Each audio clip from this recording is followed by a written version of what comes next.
Ada, would you like to take roll call, please? Mr. Nielsen, Here. Mr. Rader, Present. Dr. Remus, Ada, would you like present. to take roll call, Mrs. please? Reyes, Mrs. Sasha. Present. Thank you. Thank you. I appreciate y'all being here this evening. Let's go ahead and have the Pledge of Allegiance. You may. I pledge allegiance to the flag of the United States of America and to the republic for which it stands, one nation, under God, indivisible, with liberty and justice for all. Thank you. We'll go ahead and take a moment of silence here this evening and pray that what we discuss might be beneficial for those students and parents and teachers that we'll have responsibility for here this year at school.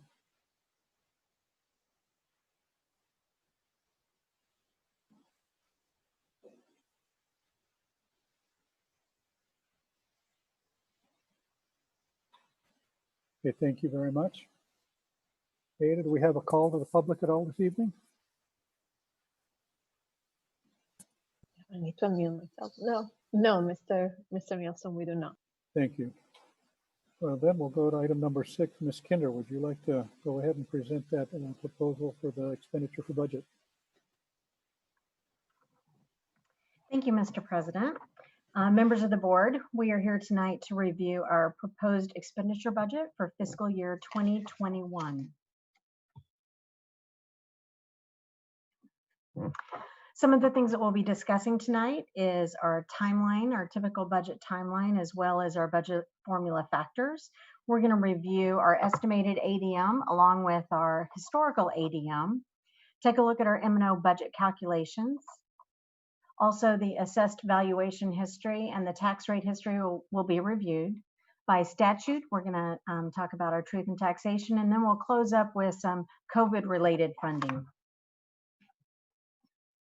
So our typical budget timeline, we start in the spring of the prior fiscal year, getting our budget developed and ready for the new year. As you know, there's been a lot of interesting events this year, and we've been working on this particular budget all the way up through this past weekend to be ready for you.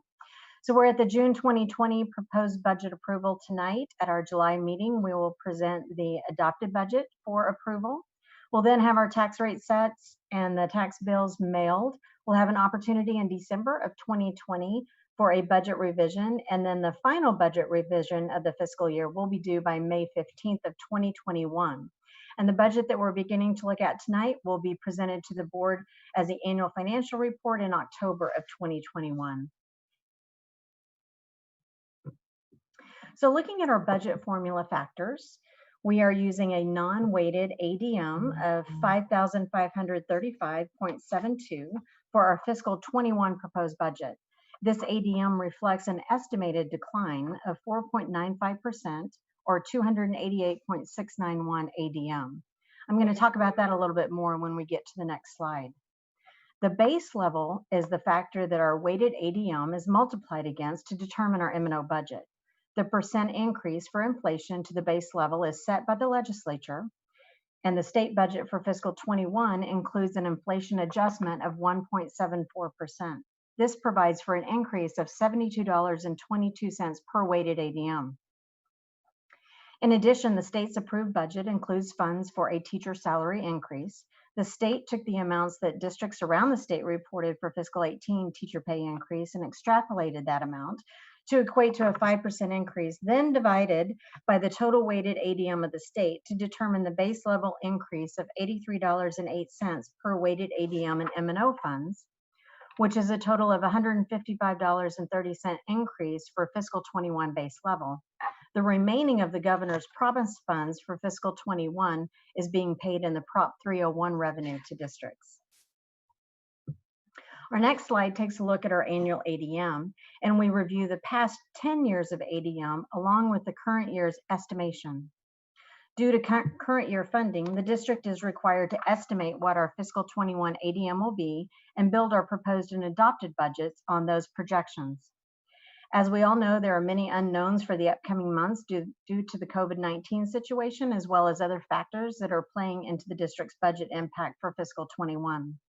What you see here is the conservative estimate we are making with the information that we have available to us today, which is a 4.95% decrease in ADM.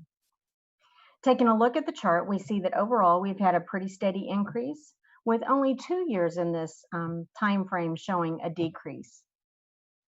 The estimated ADM amount is based on an analysis of 13 prior years, and through that analysis, we have observed that in a typical year, we have had ADM of approximately 92 to 93% of our total enrollment.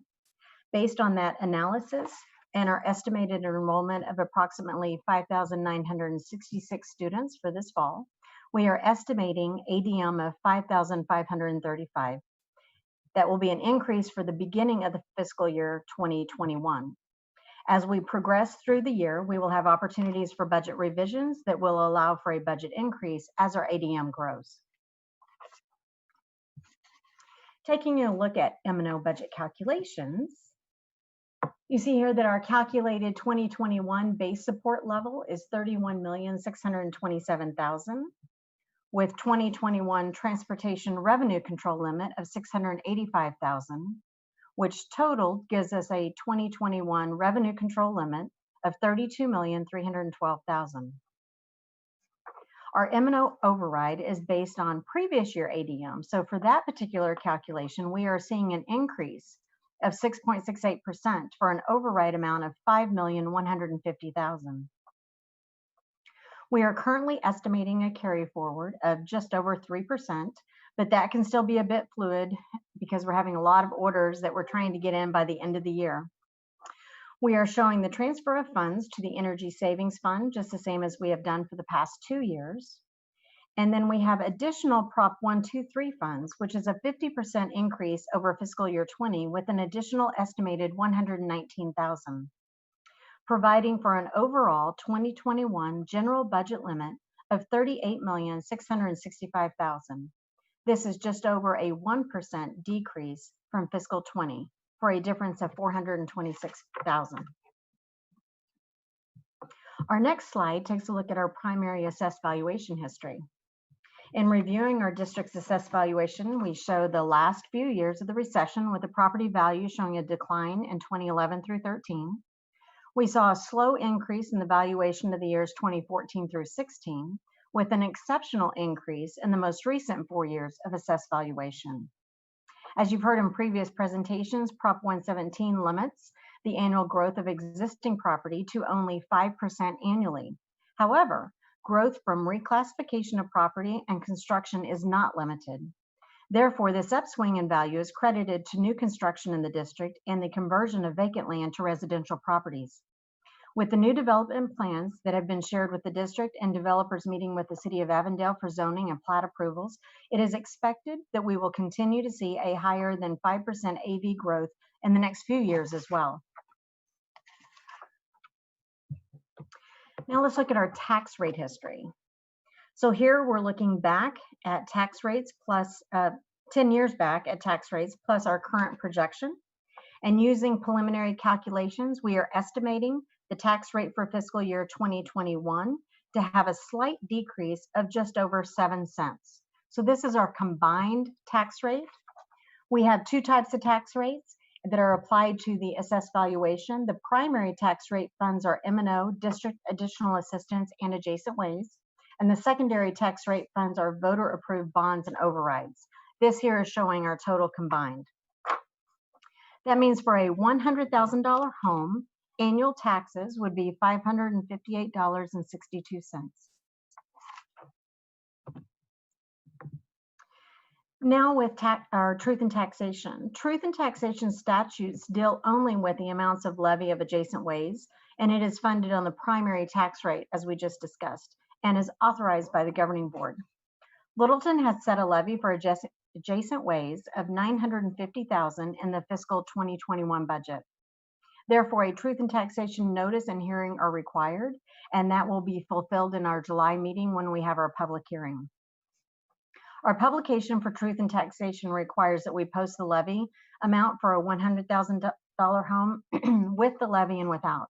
With the levy, a $100,000 home would have a tax of $31.35, and this was calculated into the combined tax rate on the previous slide and still accounts for a 7.25 cent decrease to the overall Littleton tax rate.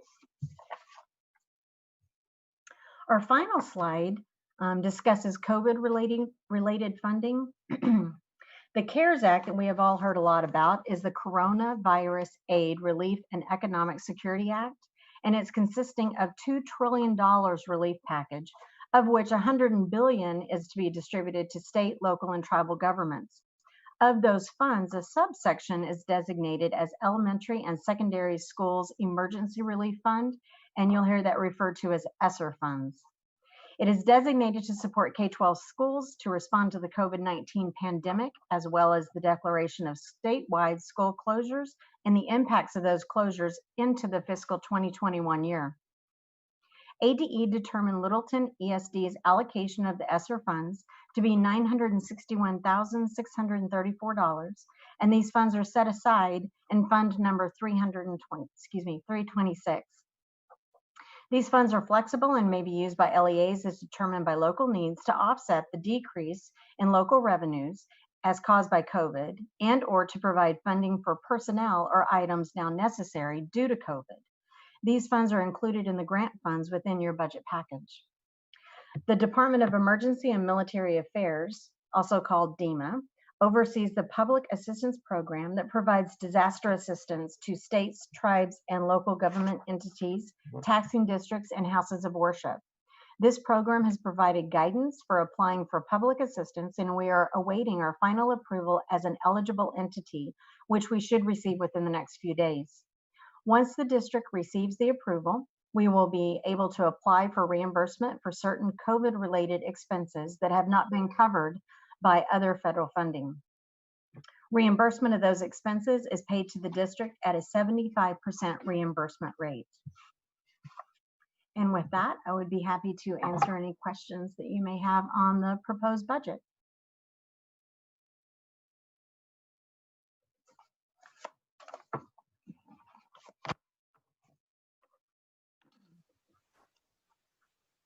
Okay, I came back here. Any of you got any questions?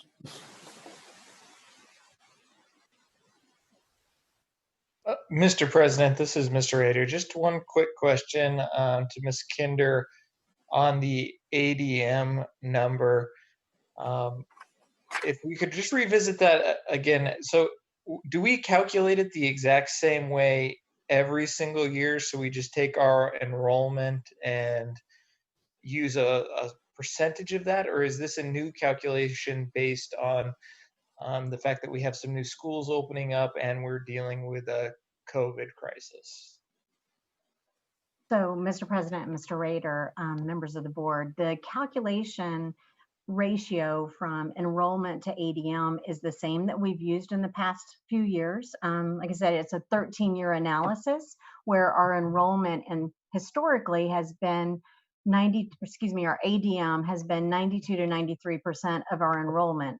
That accounts for mobility of students within the year. We do have many other factors that are taking place this year, and I believe that that has contributed to our conservative estimate of student count, which would give us the decrease in our ADM. However, we're very hopeful that we will have even more students to arrive and that we will be able to have our budget revised whichever way our ADM may go. So the calculation factor is the same as previous years, but it is based on a conservative estimate, and that estimate is taking into account COVID as well as the other factors that you may have mentioned. Thank you, Ms. Kinder. Any of the rest of you have any questions that you can ask? I Ms. have, Kinder? this is Perletta. I have a question related to the potential. I know we've talked about, and I might not get the word correctly, but expanding our ability to potentially offer, it's not online education. Dr. Freeman, you corrected me last time. Whatever the terminology is, this proposed expenditures doesn't take into consideration anything other than what you've discussed. So it would not expand what we're currently able to do in any way. Mr. President and Member Ramos, it is taking into account our current estimates. Yeah. Based on the discussion that the board will be having later within the board meeting, there may be other impacts, and we would have the opportunity to take those into account at the time of budget revision. Okay, thank you.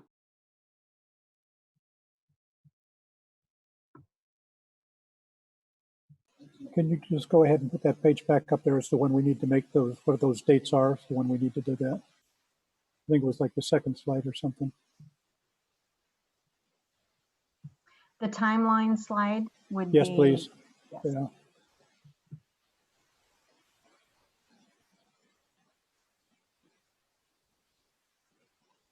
So on the typical budget calendar, That one. yes, you have the opportunity for a budget revision in December as well as May each fiscal year. However, if there's legislation that makes a change that would impact, for example, we did have a revision in September one year that was based on legislation. So if there is legislation that changes a budget impact, you'll have an opportunity to have a budget revision even sooner. But at minimum, you have those opportunities during the year. Thank you. So the whole purpose tonight is just to approve the proposed budget. And then as we talk later tonight and what impacts us in the next couple of months, we can then revise the budget as needed. Is that correct? Yes, sir. Thank you. Any other questions? If there's no other questions, Ms. Kinder, do we need to have a motion and action on this one? Is that correct? Yes, sir. So if you'd like to state your name and then make the motion in a second, I'd appreciate that. This is Mr. Rader. I'll move the governing board adopt the proposed expenditure budget for fiscal year 2020-2021 as presented. This Thank is you. Amy, and I second. Thank you. All in favor? Do we want to go down that list there, Ada?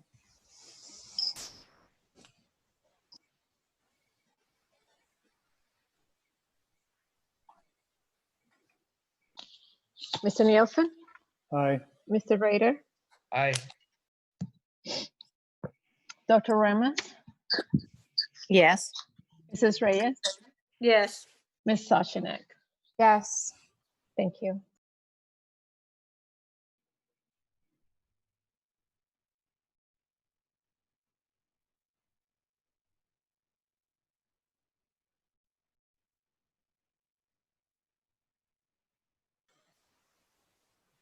Thank you, Mr. President.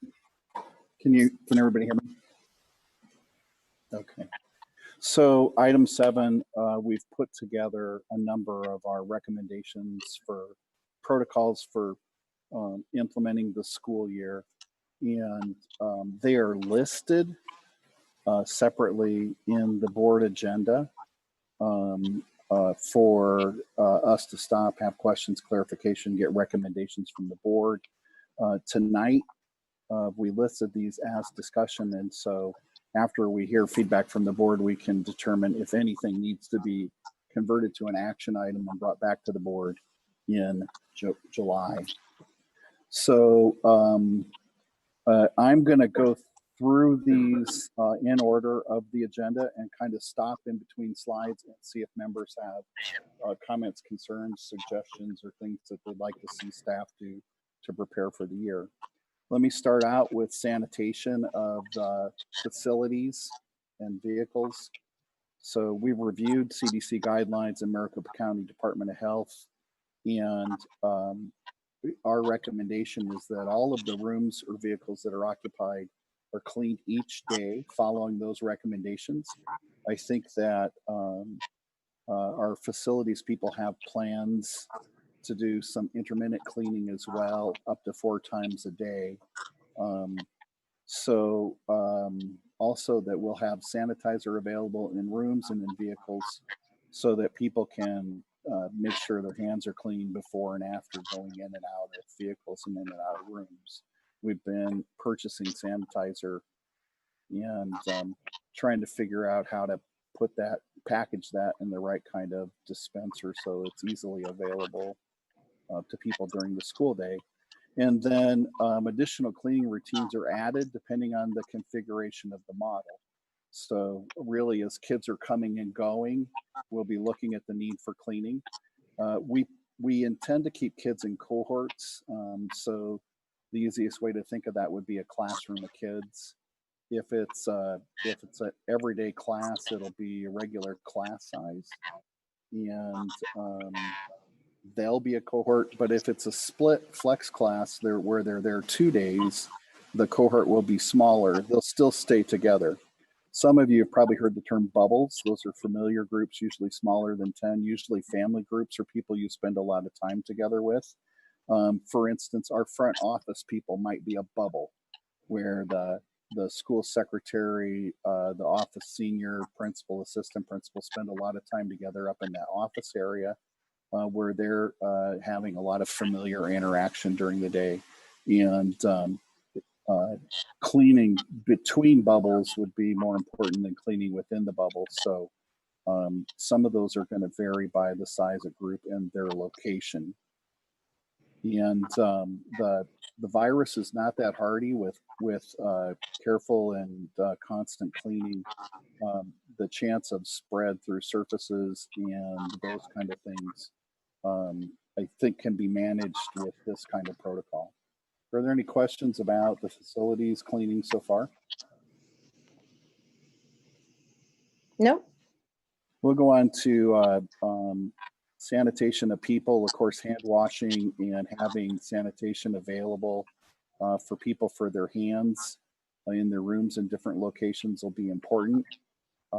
That kind of goes hand in hand with surfaces. If we can keep our surfaces clean and our hands clean, the chance of transmission through surfaces and hands, of course, we're going to discourage handshaking and those kind of things.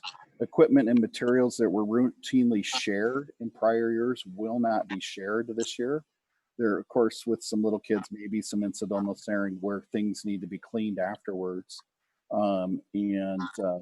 That way we'll have wipes and sanitation in the rooms for teachers to use if they need to clean up between things for incidental sharing. Questions on that? So for cohorting and distancing, this is probably one of our biggest challenges as a school district.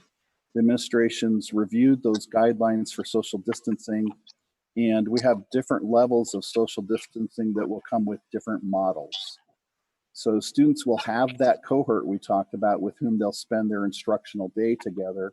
And our intent is to keep the kids in one place, but let the teachers spend the majority of the day with the same group of students, unless they're in special areas or in middle grades, in which case the teachers would rotate between the classrooms instead of having the classrooms rotate between teachers' rooms as a group of kids. And that should cut down on cohort travel and the chance of any kind of spread by minimizing the number of people moving around the school building. Plus, if there is any kind of concern about a contagion exposure, it keeps the list of people for health department to track to a smaller number.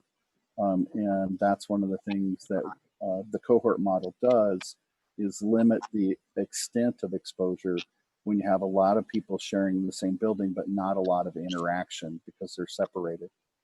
The social distancing is roughly half for those families who are electing the 5-day model. So the 5-day model doesn't allow for any additional disbursement. We're thinking that we might need a waiver or acknowledgments from the families. Some of the districts who've tried to do waivers have met from resistance from families. So an acknowledgement might be appropriate. What we have here is a picture of 2 classroom setups.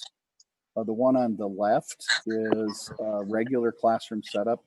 That's usually 28 to 30 desks that can fit in there. And then the one on the right is about half of that, I think 16 desks. you can see the difference in the distance between desks if you take half of them out of the room. What we're thinking is that Monday, Tuesday students would be in one set of desks, and Thursday, Friday students would be in the other set of desks. So the desks would still be in the room, but much like when you go to a restaurant and some of the tables are occupied and some aren't, only half of them would be occupied at a time. The kids would still be that distance apart. For kids who are there 5 days, we want the parents to know that that distance is only going to be, you know, a little less than 3 feet.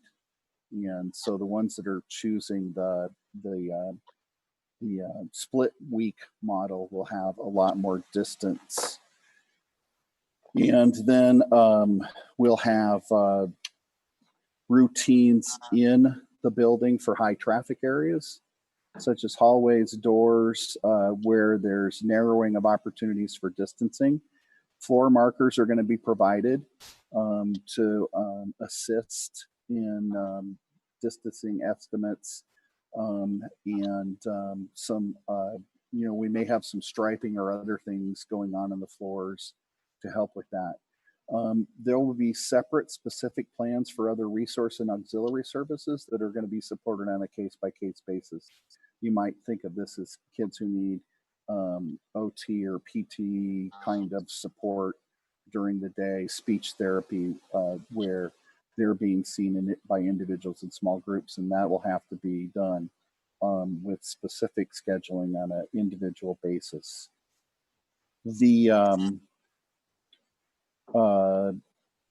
I think that's probably it for cohorting and distancing. I'm going to talk about transportation a little later in the meeting. So any questions on that? Dr. Freeman, I just got a quick one here. Go ahead. The doors caught my attention because I'm involved with that in another place. The doors, do they remain open, or do they have to have the door handles cleaned? How do we want to handle something along opening doors, closing doors? Our thinking was that if we got the door stops and prop the doors open, it would minimize the amount of handle grabbing that we had to do. Typically in our schools, you know, there can be some noise in the hallway or things like that that could be disruptive to the room. But with the kids not going out in the halls to change classes or to go to specials, we think the kind of disruptive noise that might sometimes be present in hallways will be at a minimum. So we're going to encourage keeping the doors open, but each of the teachers will have wipes and those kind of things. And what we anticipate, depending on the age of the child, is the kids may actually, as they get a little older, maybe second or third grader, be able to clean up after themselves on an individual basis, and teachers will work with them on those routines. But we did talk about getting some more door stops so we don't ruin our hinges as one more of the things that we'll need to buy more of this year. Thank you. You're welcome. This is Kathy. I had one question, if I can, or a couple questions right here. So Dr. Freeman, when you talk about bubbles, I understand why you do bubbles. That makes sense. But the risk of bubbles as well is that if you have, for instance, you said your front office, they're the bubble, one gets sick, you've taken out predominantly the whole bubble, correct? Yeah. So one of the challenges we have, because we're so thinly staffed, is any kind of exposure in our system doesn't leave us a lot of opportunities for backfill. So we have the same, situation in payroll. Is if we lose our main payroll person and she's out for 10 days, some of the work can be done remotely, but if they're hospitalized or anything like that, we're going to be in a really difficult situation. So we want to be able to keep everybody well. I think that, for instance, what we're finding here, and I don't know if people are finding in their other workplaces, is a little bit of a dialogue between staff members about who's comfortable with masks, who's not comfortable with masks, and letting the people in the bubble have a little discretion that way. What we've done here in the office is, if you're traveling between offices or those kind of things, people wear masks out of consideration for other people. But if you're in your office or a small office area and everybody isn't in agreement that they can take their masks off while they're meeting or something like that. If there's a small group of people together, that you can do that and have some discretion that way. But we don't think that any of our bubbles are protected. The idea of the bubble is it minimizes spread. So it would be really critical for us, for those people to stay healthy. But if you have a contagion in a bubble, the idea is the spread is just smaller, just like a cohort is smaller than the whole school. Have you considered in your bubble staggering your bubbles so that if your bubble is of 10, 5, if possible, can work from home and 5 are in? That way you never have the potential risk of losing your entire bubble? Well, we haven't gotten all the way into staggering staff. And so that question is, first question is who's essential to be there and who's not essential to be there. So most of, for instance, the front office, their interaction is with the public, and we're thinking early on in the year, especially, that public interaction will be high because there'll be a lot of questions and concerns. So as the year gets underway, if they find that some of that work can be done remotely, we were interested to learn here at the district office over the summer that in some cases people felt like they were more efficient working remotely than in the office, and in other cases just the opposite was true, where they needed to have interaction. In some cases it's not job by job, but it depends on the task. Right. And so we've had people coordinating their schedules so that they could be in the office the same day where tasks lined up, and then they could work remotely where tasks didn't. So much of our front office interaction depends on interaction with the community and things that are happening with the kids, that it's really hard for staff to plan for those things that come up with other people's families. So, and one question about the classrooms. So will each classroom have you seen those big giant garbage bins? They look like it. They're very tall, and they have about 1,000 wipes inside of them, and there's a trash can. Will they have something like that so as kids enter and go out or whatever, have a place to get their hands sanitized? we're imagining both having some wipes and some of the little pump jars. Okay. So it might be something just as the teachers greeting kids at the door, to keep contact from the door jamb down as much as possible, and Okay. everybody getting a little squirt. And because we're going to be serving meals in the rooms, Right, that's what I was thinking, yeah. we'll have trash removal 2 or 3 times a day, instead of just the usual end of the day stuff. So some of the custodial routines are going to be doubled or tripled. On the other side, we don't have to spend as much time cleaning up the cafeteria, mopping, wiping tables. So there'll be some shift and probably some increase. But I don't think we'll know exactly what the impact hourly is until we start to actually implement the practice. Okay, thank you. Mm-hmm. Dr. Freeman, this is Amy. Go ahead, Amy. Just a small thing. I can tell you in the district I teach in, door stops are considered against fire code. And so we're not allowed to have them. Yeah, I think that some of our doors are fire rated and some of our doors aren't. So one of the things that we have, and I'm trying to think, this is true, like you'll notice at Tres Rios and at Quinton, when you walk down that main hallway, the double doors, even the bathroom doors at Tres Rios have those magnet holders on the top of the door. And those are wired into our fire alarm system. We actually, for fire code, had to design Tres Rios as 2 separate buildings. And that's why you'll notice if you look at the top, the street address on the east side of the building and the west side of the building are different.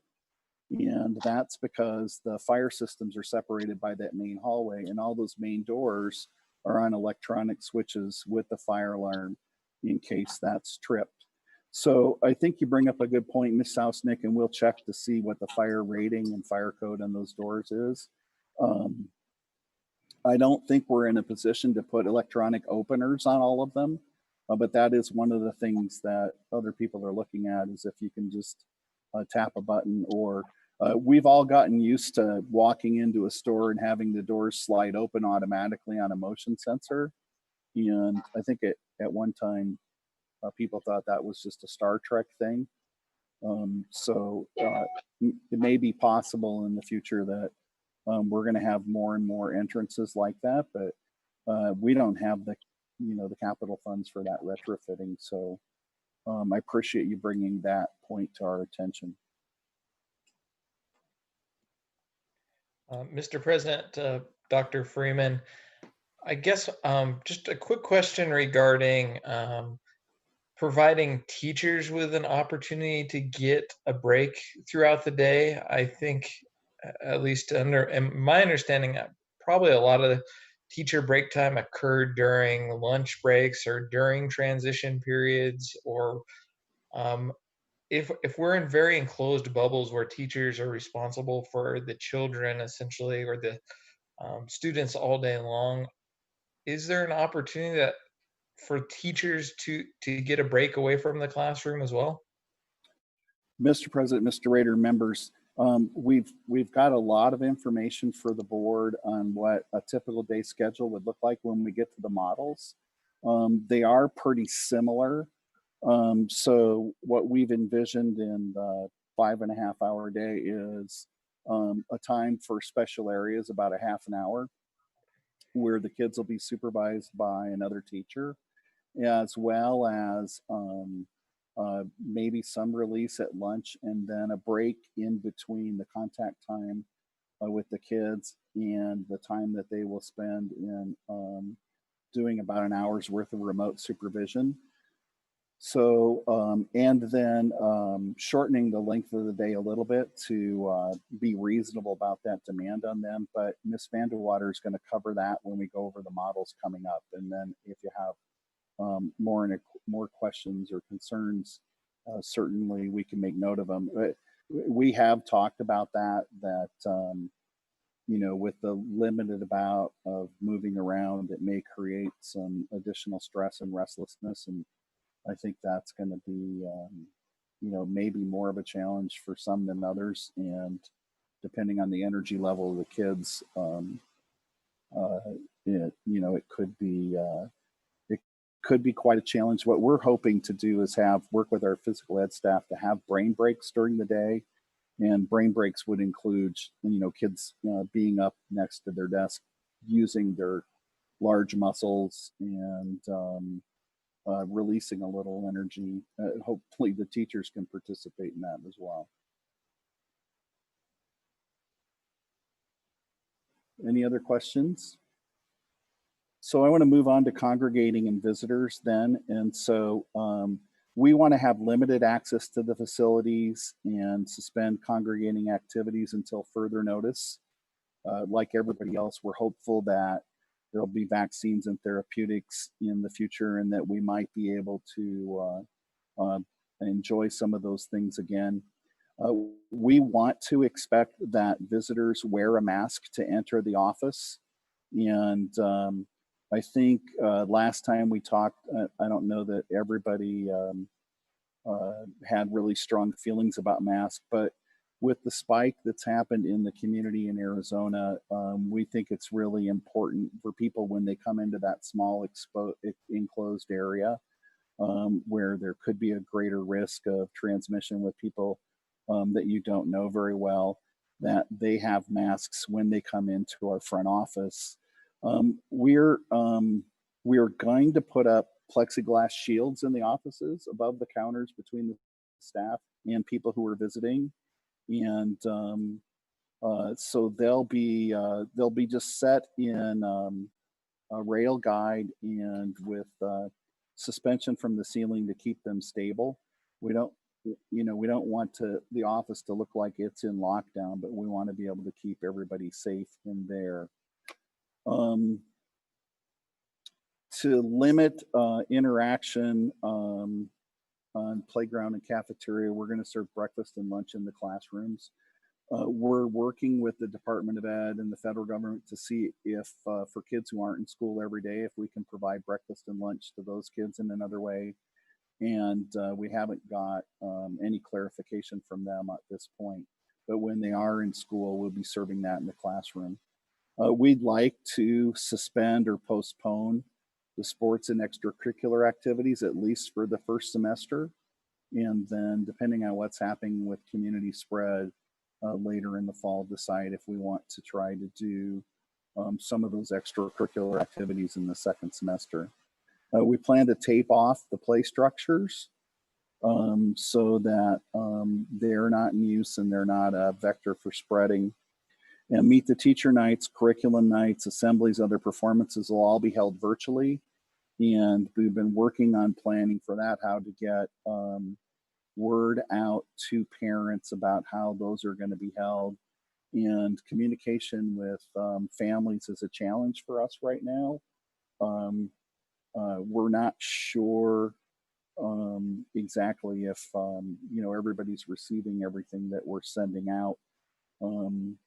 So we're probably going to have to do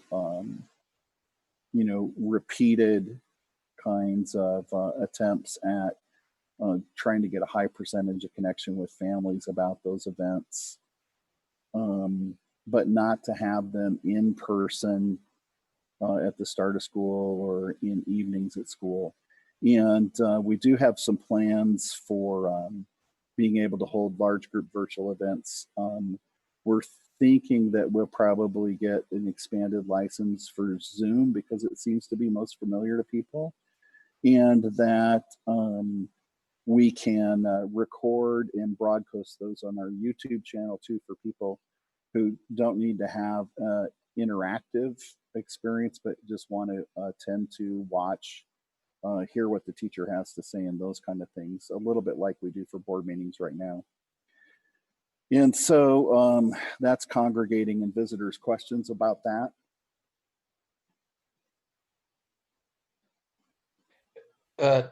Mr. President, Dr. Freeman, just back to the mask issue. So I don't believe there was an exemption for schools within the county's order for face coverings.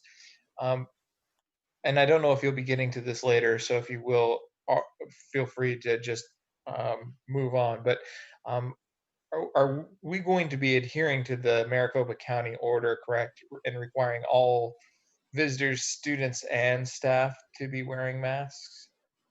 So that is coming up in, I think in the next item or two on the agenda,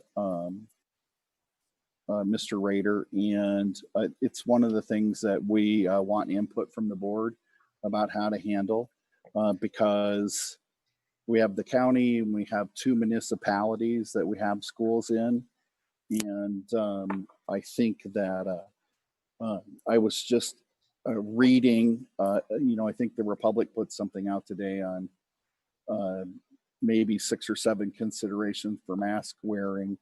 So I think the board might have some discretion, but we'll get to that in just a second, if that's all right with you. That's perfectly fine. And then just to the play structures will be taped off for safety. Is that primarily because we don't feel we can maintain social distancing, or because cleaning them is a challenge, or a combination of both? Yeah, it's a combination of both. It brings kids together in a congregate area, and it has surfaces like, I don't know that how much of a contagion threat the surfaces are, outdoors in the sun and that kind of thing. But if one kid's following closely along behind the other, going up a ladder or coming down the slide, that, when you're that close together, it probably doesn't matter if you're in an enclosed or in an outdoor environment. So, I apologize. Will there still be opportunities for the students to participate in some level of outdoor activity, even if the play structures are closed, if social distancing can be maintained? We're going to talk to the PE teachers about that, but that would be, that probably would be it, because every time we're going to go outdoors, we've got to take the cohort out down the hall and Gotcha. past some other rooms. I think Mr. Rader, truthfully, you know, we're going to find out how the kids respond. And, you know, there's a chance that the kids respond really well and they surprise us and they take it really seriously. And, you know, it becomes a matter of good citizenship and pride for them. And there's a chance that they're going to push back and resist it a little bit. So in some of those cases, it may just depend a little bit on what kind of response we get from the kids. You know, we'd all like to do that. We have areas that are intended for socialization that are going to be withheld or underused because of this. And I don't think that any of us like it. And, you know, we'd certainly love to be able to give those kids opportunities like that. But I think we're all starting out the year pretty cautious. This is Perlette. I have a question, really comment, and we may get to it later as well. But I know there was at least one parent who reached out to me who had, this is related to the mask issue and the discussion last time, but asked whether there could be a breakout in between the schedules for those children whose parents wanted them to wear a mask and a different schedule for those parents who did not want them to wear a mask.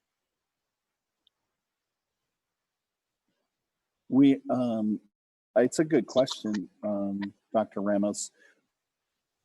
You know, I don't know that we could coordinate that. You're going to see later on in the agenda where we get to the parent survey that just a little over 40% of our parents responded. We had some duplicate responses, which we sorted out. But the degree to which, you know, we get feedback in numbers from them is what allows us to coordinate, you know, different levels of service to different degrees, depending on the, you know, wants and needs of different families.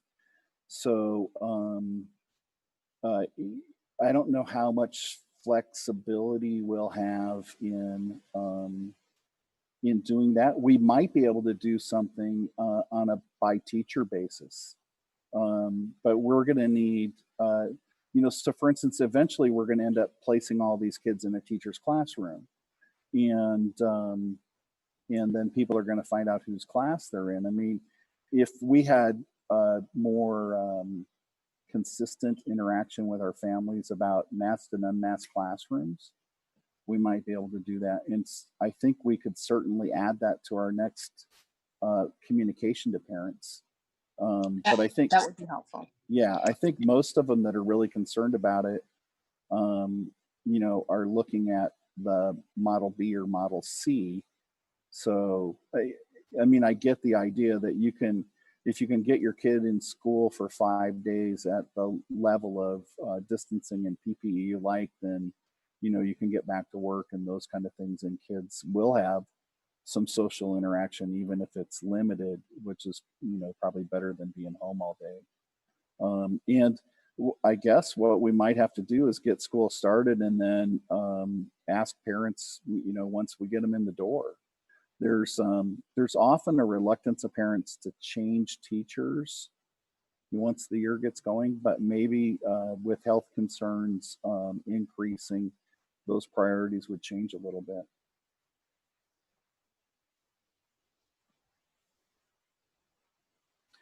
So we want to move on to health checks, and we probably need a little help with the board on this. Is the Maricopa County Department of Public Health has said that temperature checks don't really help with safety or limiting spread, because anywhere from 40 to 60% of the spread is estimated to come from people who aren't presenting symptoms, asymptomatic carriers. And the percent of kids that are carriers seems to be a little lower. They're not sure right now if that's because kids were removed from schools before the virus really started to spread, or because there's some resistance in kids because some of their cell membranes are not as mature as older people. But what we'd like to do is do daily surveillance systems of the kids, and if they appear to have temperature or any kind of other health concern, send them to the nurse to be triaged. If the nurse determines that there's a risk of exposure to scent, that then we'll send them to an isolation room. But checking the temperature of every kid going in and out of the room every day presents some logistical challenges, plus from the material we're reading from attorneys and from other states, is if we're going to start checking everybody's temperature, then we're going to need to log whose temperature was checked. And I don't know if we have to log the temperature, but when it comes back to omitting a temperature check, or missing a high temperature, or any of those kind of things, that we need to have records. And so what we'd like to do is, instead of trying to deal with like all 900 kids in the school at a time, deal with exceptions. And we're debating whether or not daily temperature checks for staff would be appropriate to require as well.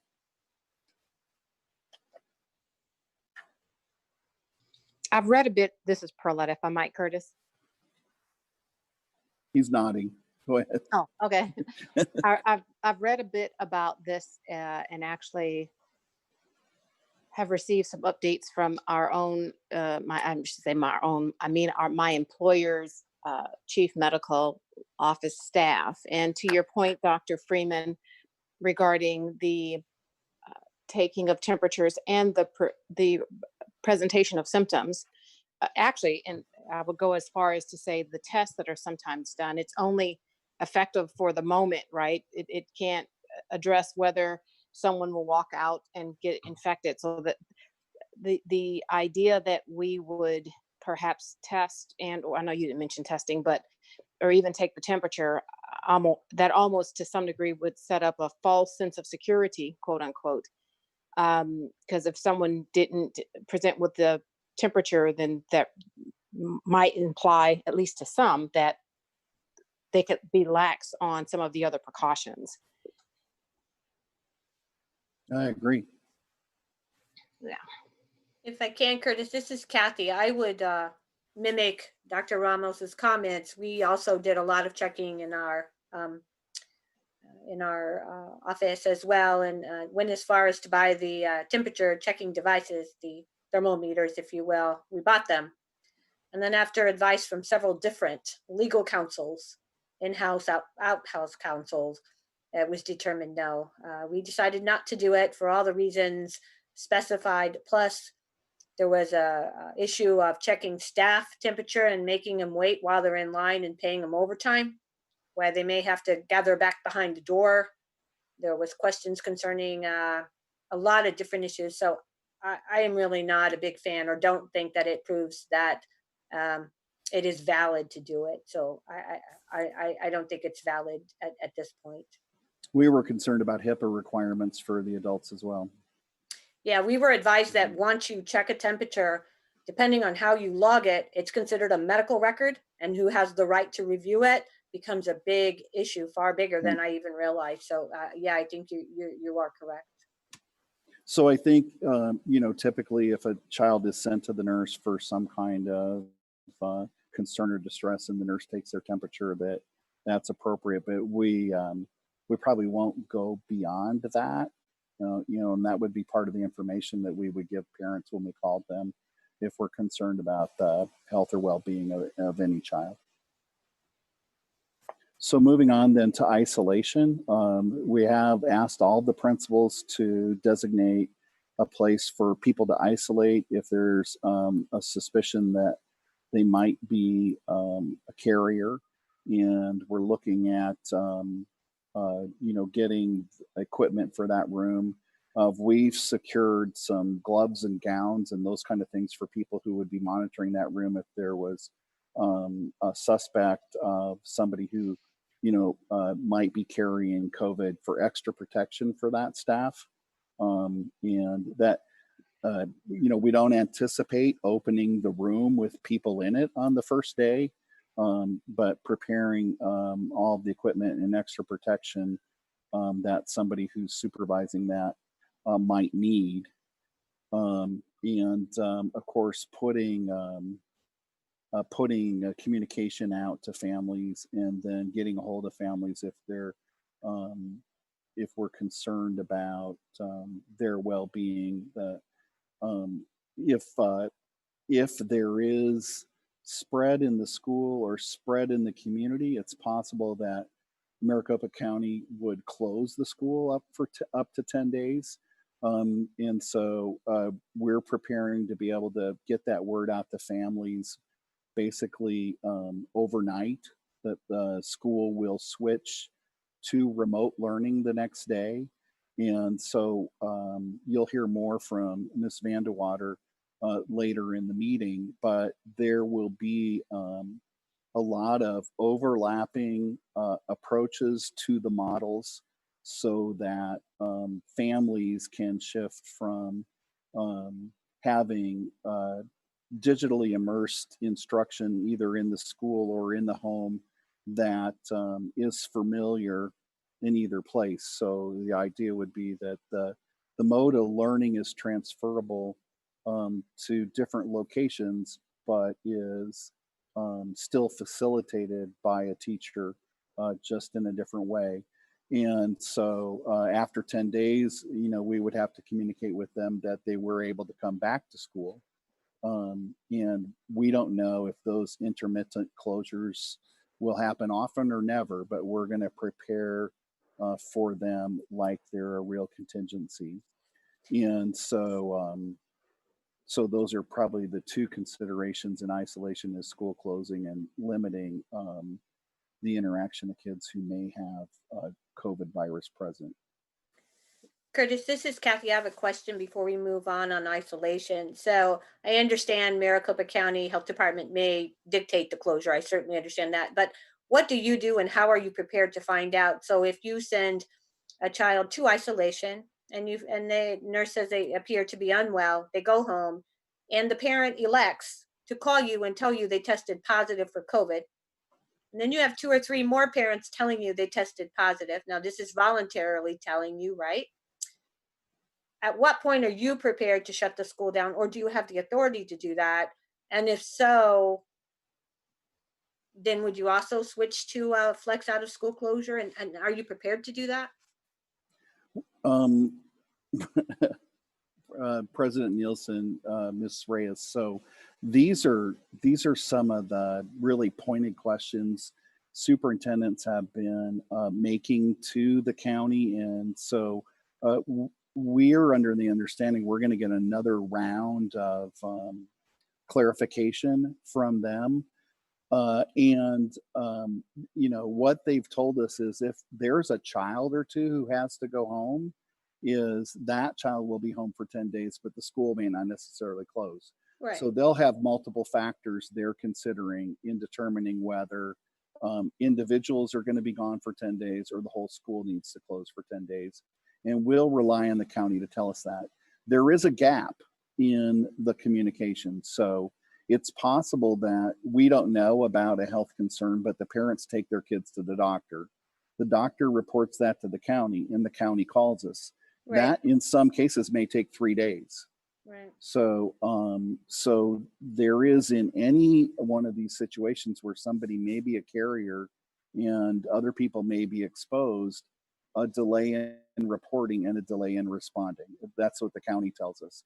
If Okay. we know about it and we call the county, and we can give them some details about, who the child is, what kind of exposure they may have had around campus. So, are they in a cohort? Are they in a distance cohort? Are they also a bus rider? That the county can give us direction when we have them on the phone. And they will have other data that we don't have, but we're not always the reporter. So because parents will take their kids to the doctor, there could be a delay, there could be a weekend in the middle of it. So it's one Or they of may those, choose not to tell you, right? They may choose not to tell you. well, I think people, may know they're sick. If Yeah. you actually get a test and it's Right. COVID positive, I think all the healthcare providers are reporting to the county. That's correct. So, Yeah. so the, you know, I mean, people could have some of the symptoms of COVID and not go to the doctor and not Right. tell anybody. Right. I think that's a genuine risk, but I don't know how we can avoid that with any kind of protocol or procedure. One more comment on that. What we're finding is they get tested, but because labs are so overwhelmed now, the test results aren't coming back for 7 to 10 days. And by the time they come back, they've already been off school, work, whatever it is, for 10 to 14 days. So Yeah, then the question is, do you make them retest? And I don't know what the governing body is in terms of, does children have to retest if they've tested positive before you allow them back in school? that's not what the county health department told us, is that generally 4 days of incubation and 10 days of Quarantine. possible, quarantine from possible spreading. So I think they call it shedding. Virus shedding is in that, 5th to 14th day. Okay. And so, and I did see that in the paper, I think this morning, 7 or 8 days to get results back instead of 3. And Maryville zip code is the second highest COVID incidence, I think, after Yuma County. I don't know if city of Yuma or Somerton. So they had a really long line. They planned to do 500 tests and ended up doing 1,000, and people were there all day. So I think there is a lot of concern in the community. Probably the only really way to avoid that would be to have everybody do remote learning and not open school. Thank you. Okay, so now on to mask wearing, and as Mr. Rader alluded to, this has gotten way more contentious this week than it was 2 weeks ago. We based some of our recommendations on the discussion of the governing board, but what we think at this time is all common and congregating areas, those areas where there'd be more than 10 people and all visitors, should have masks on when they're in those areas. We have office staff protected by shields, and those are going up now. Nurses, isolation staff all have to wear gloves, gowns when interacting with suspected contagion individuals. I think those are kind of the easy rules. When you get to the rest of the school building, things get a little more complicated. So in the next slide, you'll see that we want teachers to employ masks or shields when they're working in close proximity to kids, especially their faces. But we want teachers to be able to remove their masks when eating, when working alone, with small groups of colleagues as appropriate, or when delivering direct instruction at least 6 feet from the student, 6 feet or more. There are instances in direct instruction where it's important for the kids to see the teacher's face. So what we want to do if we're going to decrease masking is increase distancing to help with the safety. Students in the higher distancing flex classrooms are encouraged to wear masks or shields when interacting with others, but those kids in the 5-day program where we don't have as much distancing, we put, they're strongly recommended, and parents may need to do a waiver of acknowledgement if we're not going to require them. So I think from what I've read and interpreting those guidelines from the 2 cities and the counties, is there are exceptions to face mask wearing. So even if you're at school, obviously you can't wear your face mask and eat your ham sandwich too. So the question is then, what kinds of conditions, as a school district, do we want to have be discretionary or non-discretionary for mask wearing? And we might even think about, for instance, we were talking about this with some other considerations, is you have more than one standard of mask wearing. So, for instance, right now where community spread is high, and we're considered a hot spot. You may have a hot spot standard where there's high enforcement of mask wearing. I think there still need to be exceptions and maybe breaks from that. But if the incidence of illness and spread lowers, that you can relax your mask wearing requirements. We have developed, a code like a red, yellow, green code or anything like that. I think some places are working on that, but I don't know that people really understand what all the dynamics are going to be yet. What we really need probably is help for what we want to expect people to do to start the year, understanding that whichever way we go as a district, there'll be some people who aren't happy with it, and may complain or may want to take their kids somewhere else to enroll in school. So this is our jumping off point for mask wearing, and that's the last issue in the safety package for us to discuss. Any comments on that particular aspect of it? Sure, this is Perletta. I want to revisit the conversation that we had a little bit earlier, Dr. Freeman, where we talked about possibly sending a survey and asking parents about the masks and the schedule and alternating for those who may not want their kids to wear masks. I don't know. So let me just say, will you include that in a survey to parents?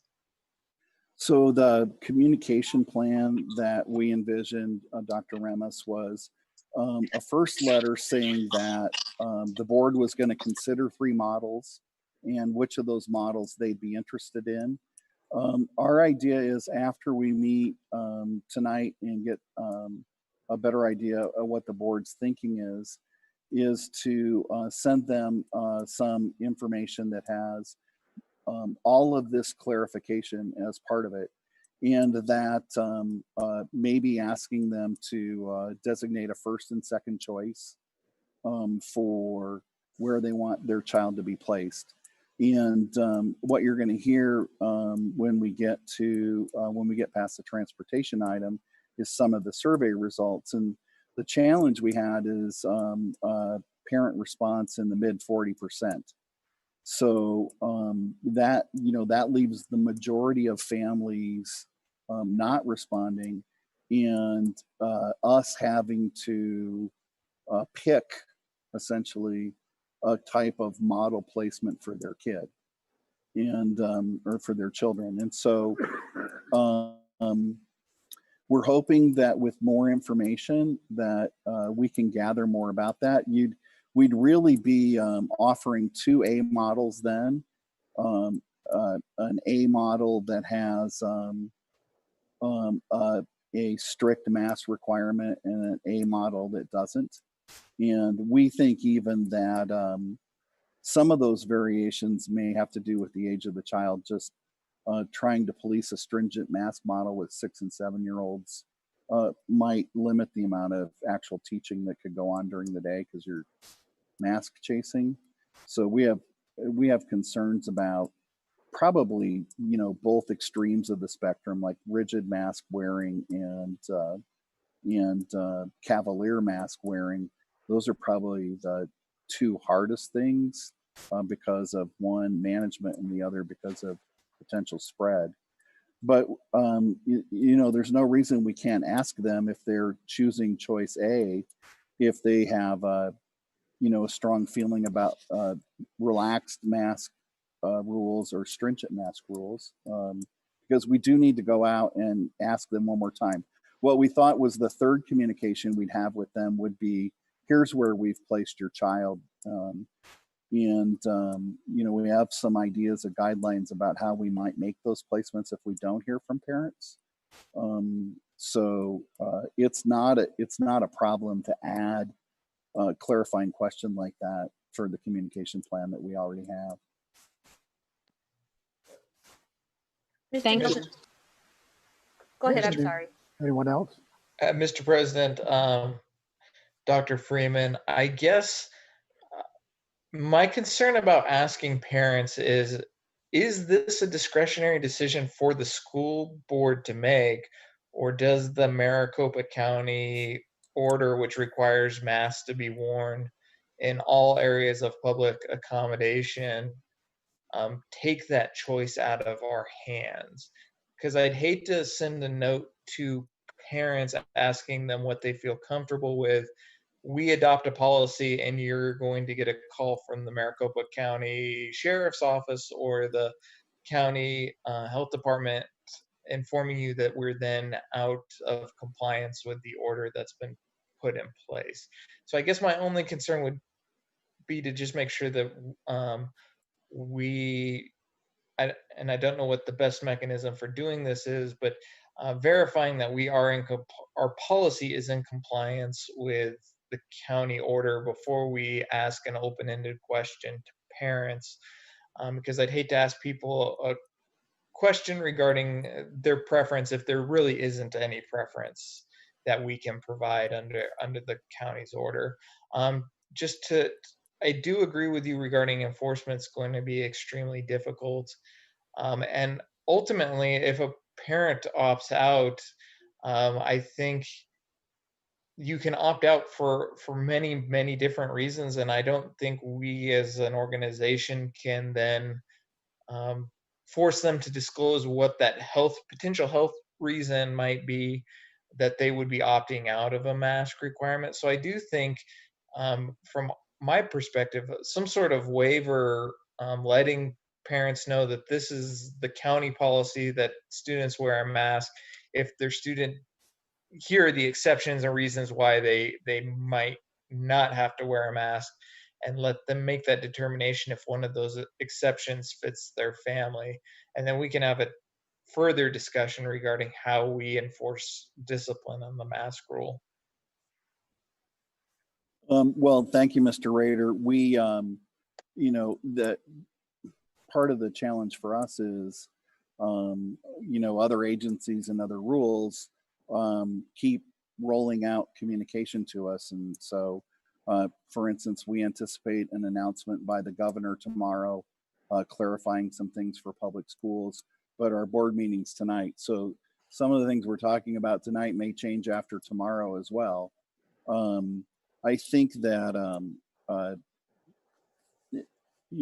I'm just getting the impression from your comments that the county requirement may be the more stringent of the three agencies. I talked to the Avondale mayor today, and they're not thinking they're policing masks into the school building. There is kind of a question about like, to me, I think the to and from school and in our office is obviously a public place, but once you go into a campus, into somebody's room, what the legal implication of that is.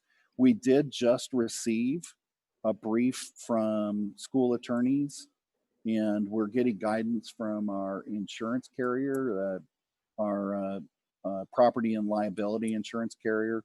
So we're still in the process of gathering some information about what will be required with these orders, and the orders are fairly new.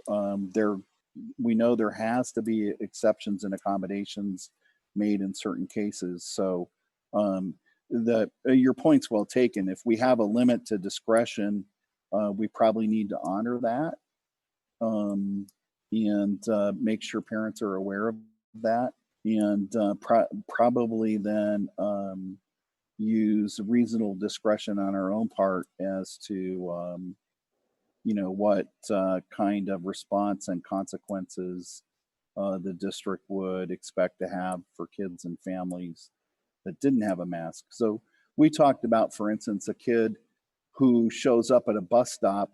Transportation's our next item. a kid who shows up at a bus stop without a mask when masks are required. Do you send them back home not knowing if their parents are there? Do we have staff that we drop off at every bus stop for wayward maskless children?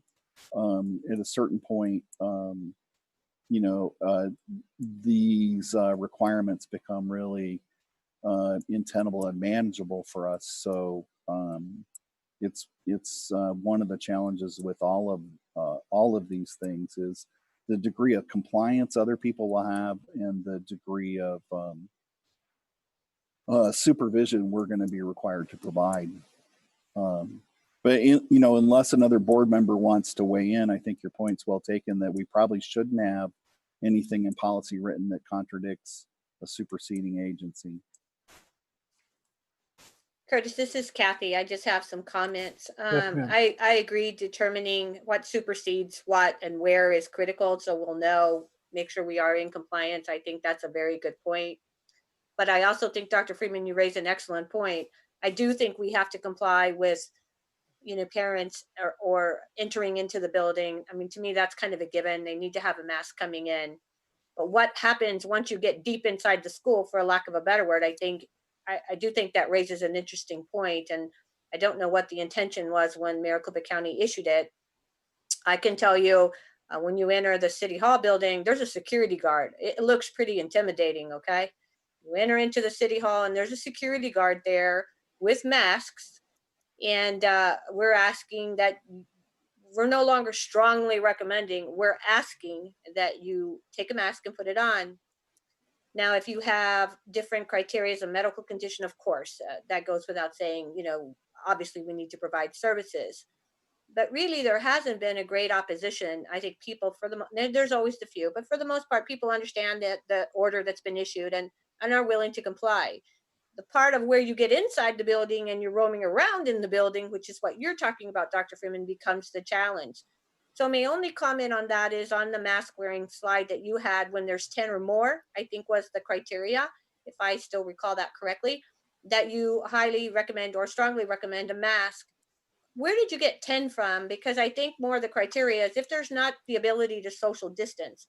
So if you're in a small conference room, you certainly don't want 10 people. So if there's not, would it not make perhaps more sense to say, rather than 10 people, rather than if teachers or others cannot social distance, perhaps then a mask is recommended? Yeah, I think size of the room obviously is a factor that may not be, you know, corresponding to the number of 10 people. I think the idea was that came from the phasing documents that came out early about whether you could move from, you know, phase 1 to phase 2 had the number 10 in it, and it was probably borrowed from that. Okay, thank you. All right, anything else on that particular aspect? If not, Dr. Freeman, would you go ahead and talk about transportation? Well, transportation follows along the same line as safety and a lot of the same considerations. So what we've done is tried to delineate some expectations for transportation depending on the model. So A and B have transportation. C, which is an AOI or a fully remote school program, doesn't require transportation. So we don't have guidelines for that. But the most difficult transportation model to staff is A, where kids are going to and from school 5 days a week. We've looked at a number of varieties of approaches to transportation that would allow us to have more distancing. Really, to work much further on that, we need to know how many families are going to be involved and which schools they'll attend. So the only thing we have right now is that a strong communication plan, actually putting signage on the buses, on the sides of the buses and on the entry of the buses, explaining to parents in advance of opening so they can make an informed decision about whether or not to have their children on the bus, and that a waiver and acknowledgement of limited distancing on the bus may be a good idea for us to get from parents. we're looking at, I think Ms. Reyes brought up at the last meeting, the idea if we could stagger the starts on some of these, that we could reduce the number of kids on any bus trip. So that depends, I think I told the board before, on how many students are on the AOI or full-time remote learning plan, freeing up routes. And transportation's looked at where they might have some flexibility, for instance, having early and late routes, but having some flexibility in the middle routes. This will, any flexibility we might have with the 5-day student attendees will come from relief of other bus routes, drivers, and vehicles that we can put toward a staggered start. We've looked at alpha staggering at schools. We've looked at grade level staggering, and you know, all of those present some challenges logistically. And once again, like I said, unless we know how many buses we have available to do another run,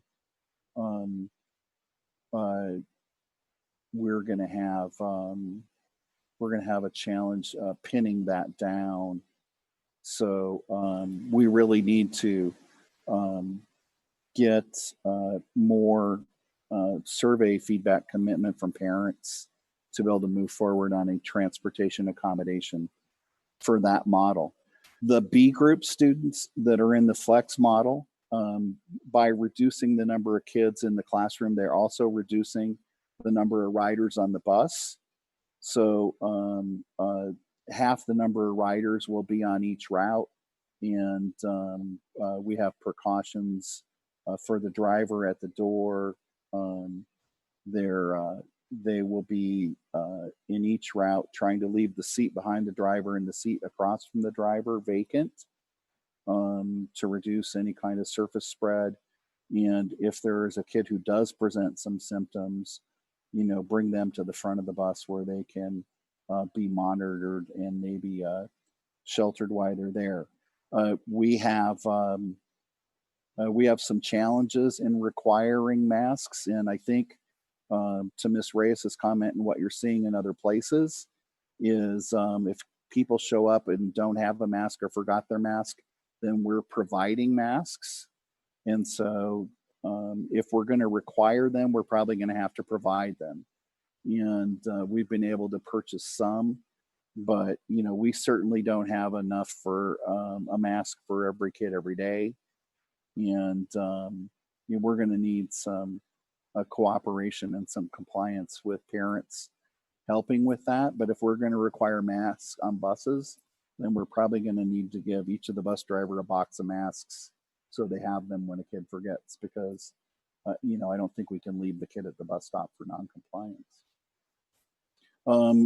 How the board feels about that, masks on buses obviously would be a good precaution. And to Mr. Rader's point, you know, what are they doing out there getting on that public bus without a mask anyway? It may need to be required just to be compliant with the county. Thoughts or questions? Mr. Nelson, this is Kathy. Yes, please. Dr. Freeman, a couple of things.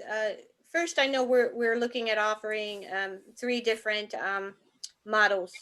Can you just tell me, I know other districts, bigger than ours, of course, how many West Side districts are offering 3 models? I'm hearing from a lot of parents in the districts they go to that they're only offering 2. You either do a brick and mortar or you do online. I personally like the flex idea, but I'm wondering if you could tell me, just based on your conversation, how many are offering 3 options?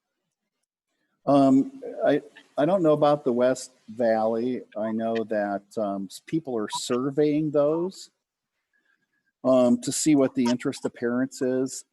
So for instance, I think Alhambra has already announced that that's what they're doing, but they're doing it for everybody. They're doing one model that's 2 days a week each for kids.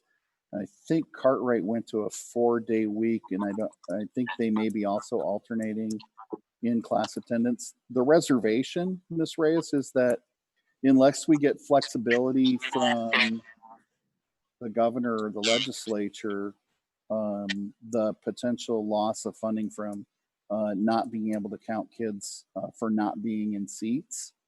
And so I know DICERT put out 2 models and said they have a 3rd one in reserve if they can get some flexibility from the governor, from the legislature. And that's what we're all waiting to hear for in his announcement tomorrow. That makes sense. So that's part of the reason that they're reserved. But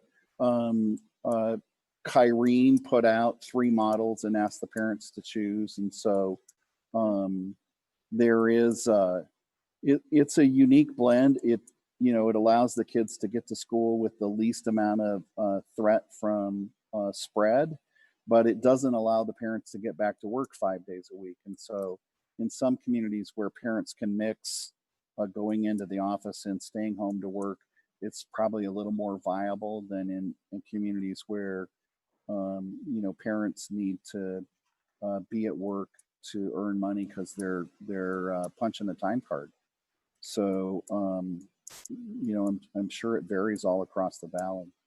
And that raises my other question. I think in talking, a lot of parents were very confused by the first email, and you did a great job in helping take care of that confusion with trying.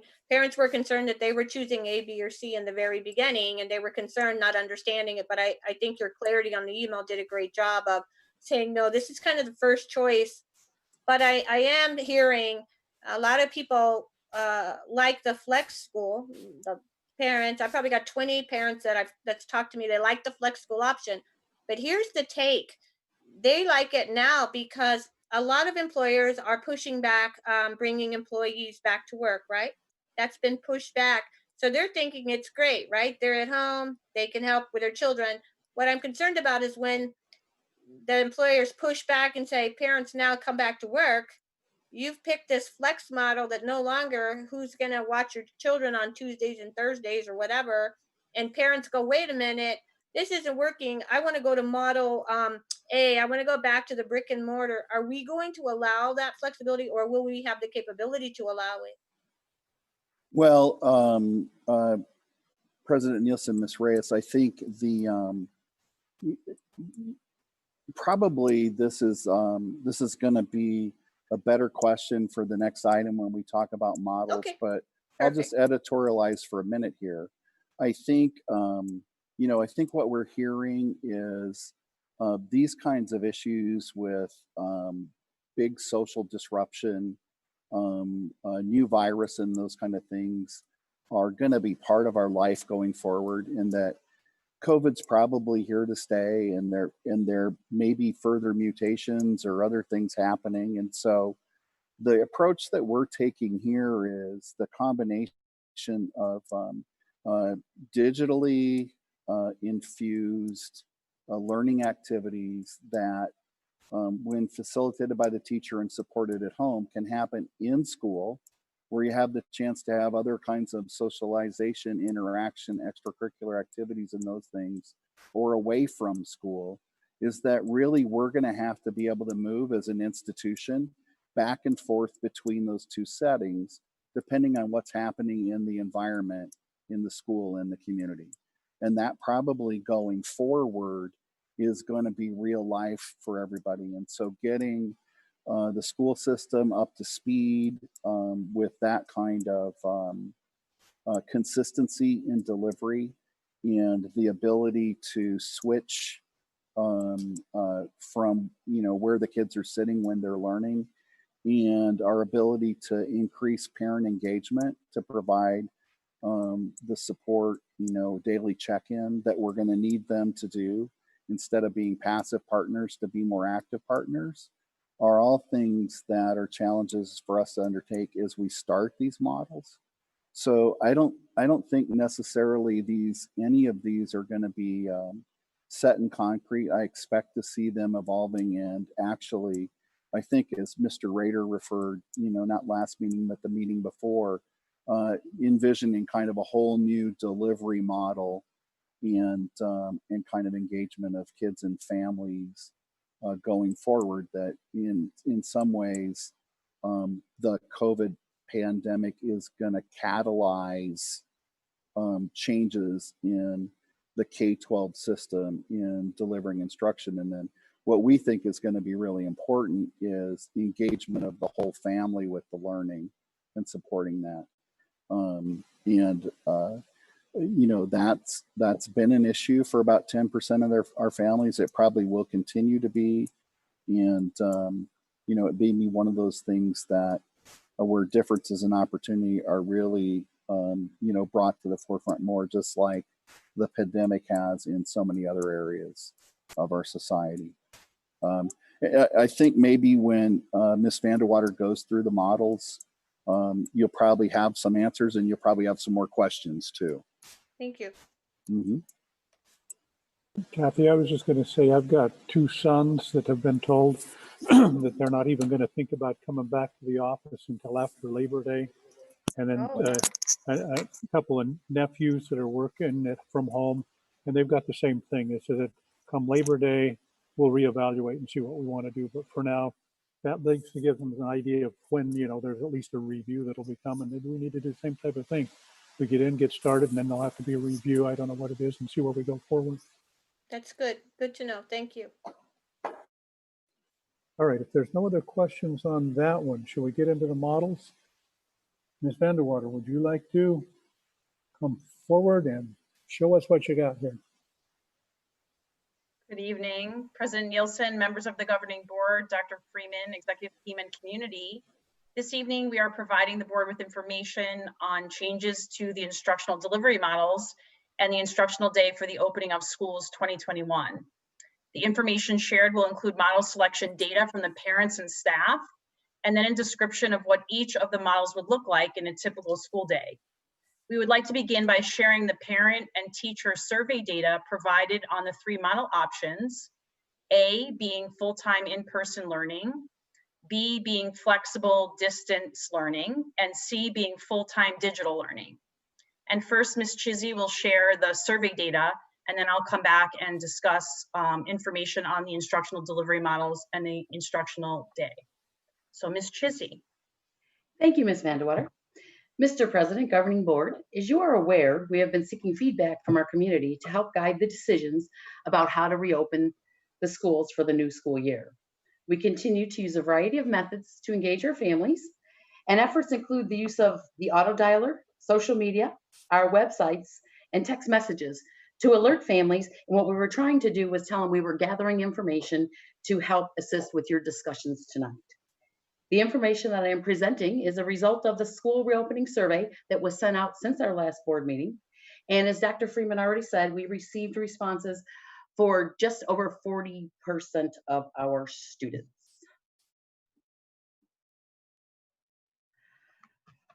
Of those that responded, you can see this slide here. We looked at the data in several ways. We were looking for patterns for grade levels or certain schools. And you can see it's pretty much a split with the options parents were selecting. Option A was the most popular, receiving 39% of the votes.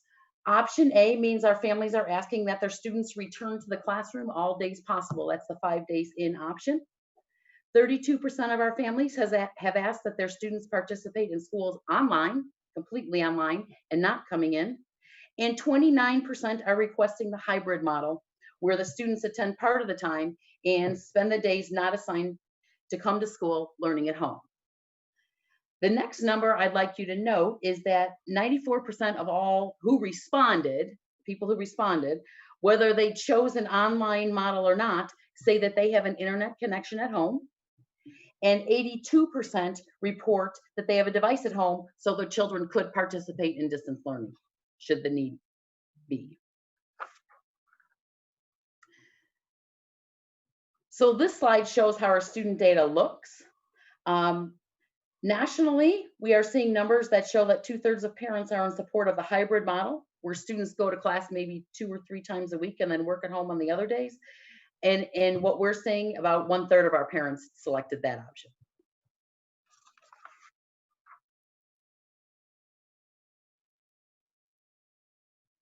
A survey was also designed and sent out to our professional staff asking about their intentions to return to work. Recipients did include 58 new hires who have decided to become part of the Littleton team for this upcoming school year. 67% of those who received the survey did respond. And on this slide, you'll see the results. 42% reported that when they return to work, their first choice is option A, meaning they want to teach each school day in a classroom. Another 39% selected the hybrid model as their first choice. So if you combine those two, you can see that 81% of our teachers selected an option that includes, at least in part, face-to-face interaction with our students. 19% selected the online option as their first choice. And on this survey, we also asked them some questions about what support they would need when they returned. And 10% reported they would need some child care accommodations to assist with their own children. And 91% communicated that they have an adequate internet connection to work from home if it became necessary.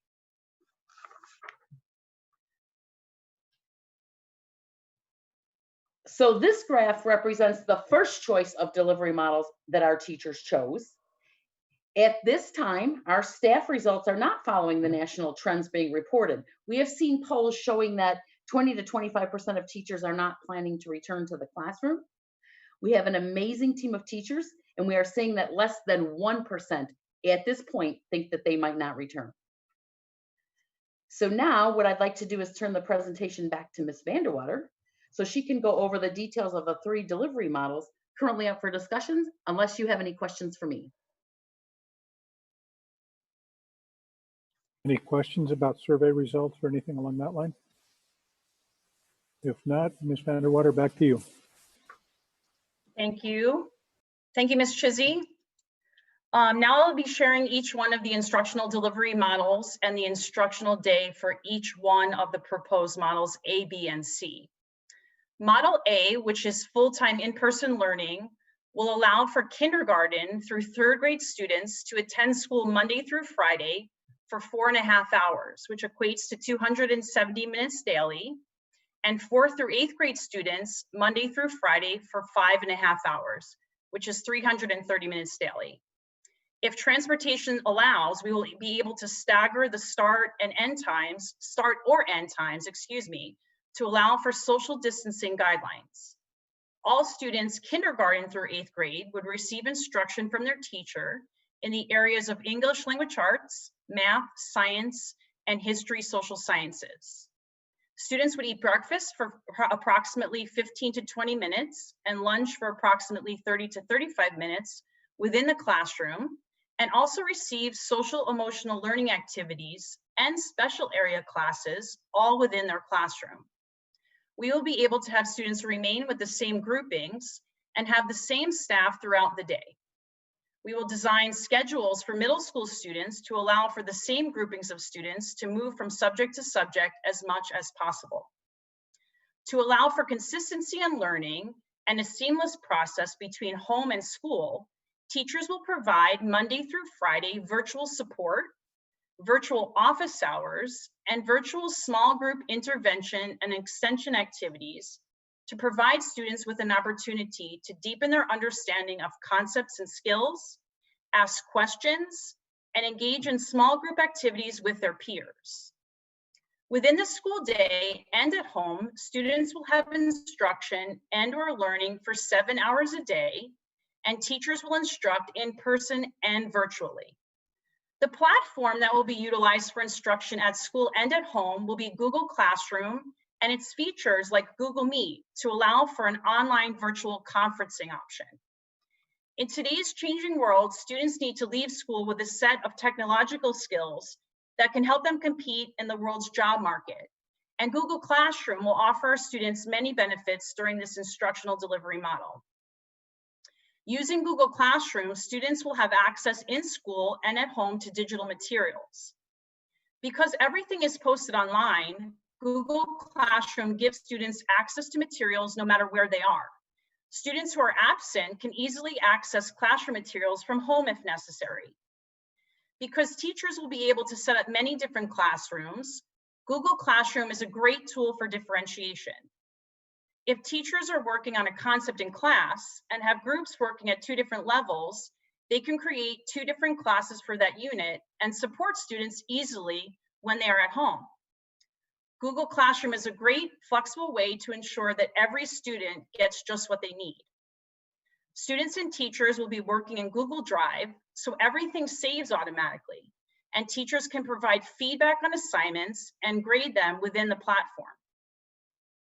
Google Classroom can help students become and stay engaged in the learning process. Overall, using Google Classroom will provide this instructional model A, which is full-time in-person learning with a consistent and uninterrupted learning cycle between the instructional minutes at school and at home. I'd now like to talk about Model B, which is flexible distance learning.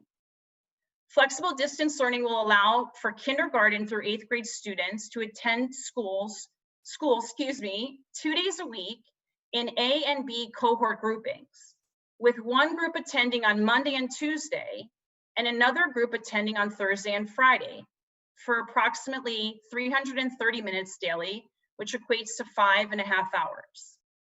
With the A and B cohort groupings, there will be reduced class sizes as much as possible within the constraints of the number of students enrolled and the physical layout of the classroom.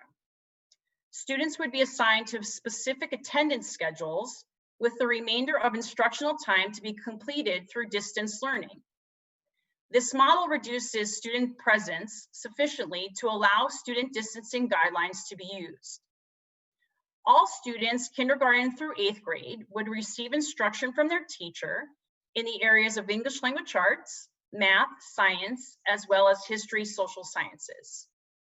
Students would eat breakfast for approximately 15 to 20 minutes and lunch for approximately 30 to 35 minutes within the classroom, and also receive social emotional learning activities, as well as special area classes within their classroom. Meals provided to students when not at school are pending direction and approval from the federal government. We will be able to have students remain with the same groupings and the same staff throughout the day. We will design schedules for middle school students to allow for the same groupings of students to move from subject to subject as much as possible.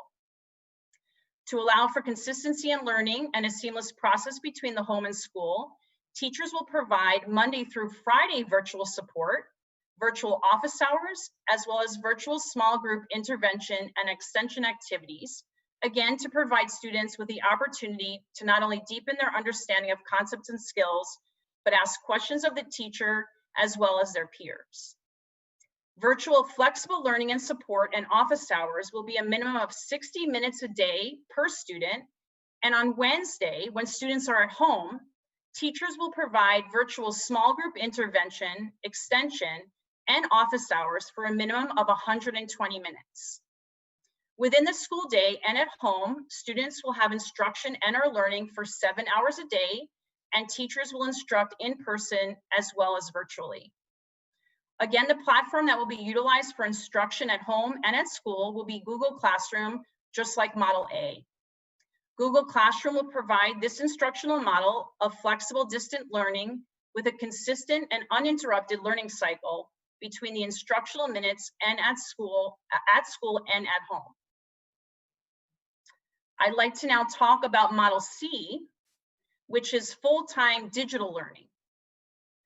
Full-time digital learning will allow for kindergarten through 8th grade students to attend school 5 days a week in a virtual at-home model with asynchronous and synchronous learning, Monday through Friday, for approximately 240 to 350 minutes daily. All students kindergarten through 8th grade would receive instruction in the areas of English language arts, math, science, and history, social sciences. Students would also receive social emotional learning activities as well as special area classes in a virtual platform. Meals provided to students when not at school are pending direction and approval from the federal government. To allow for consistency in learning throughout the week and provide high levels of engagement for students in a virtual platform, teachers will provide Monday through Friday virtual support through virtual office hours for 30 to 60 minutes daily, as well as virtual small group intervention and extension activities for 70 to 110 minutes daily. Again, providing opportunity for students to deepen their understanding of concepts and skills, ask questions, and engage in small group activities with their peers.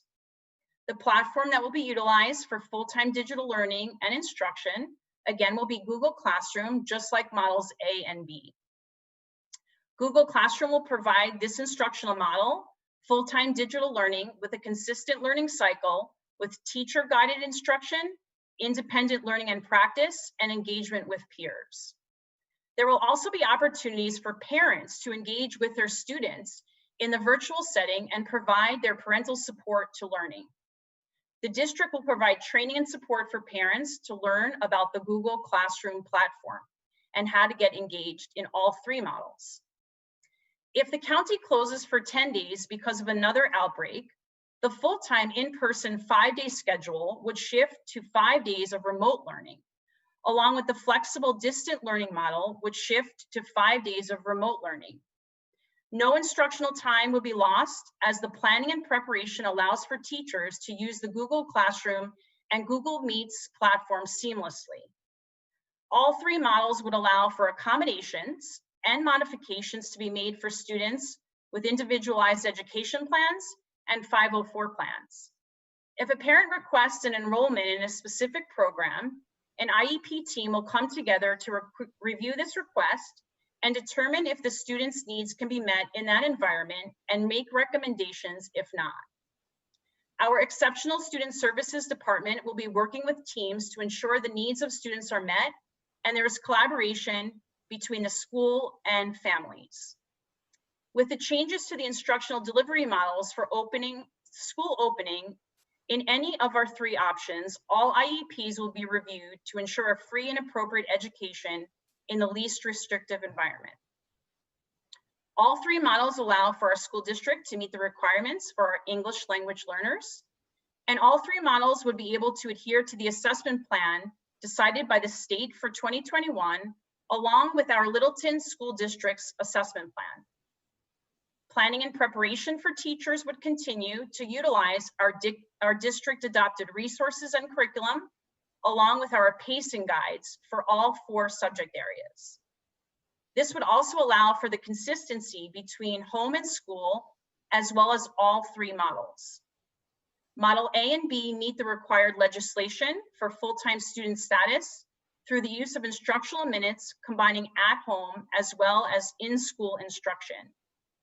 Model C, full-time digital learning, once approved through the State Board of Education process as an online school, will meet the required full-time student status through the use of instructional minutes when working at home. This provides information on all 3 models, A, B, and C, as well as the school day, and I'm happy to answer any questions that you might have at this time. All right, any questions you got available there? This is Amy, and I guess one of my first questions is, using the model A and B, are we doing away with the Wednesday PD for teachers, or is that built into your minutes? President Nielsen, Member Solzhenitsyn, thank you for your question. We will not be doing away with professional development for teachers because that is one of the reasons why we were looking for a shortened day of 4.5 or 5.5 hours to allow for teachers not only to have a prep hour for planning and preparation, but to also engage in their professional learning communities to collaborate with each other for planning and preparation for the next day or next week's lessons, as well as their own professional development. Okay.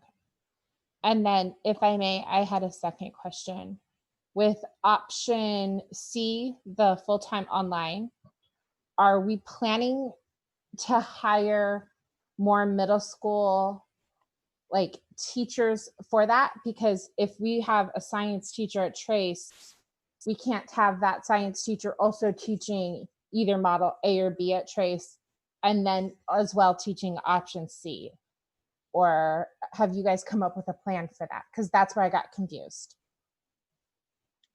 Member Nielsen, President Nielsen, Member Solshenek, I think we're going to have to wait to see what the board decides tonight in terms of the models. And then we have to survey our families again to determine the model that they would want.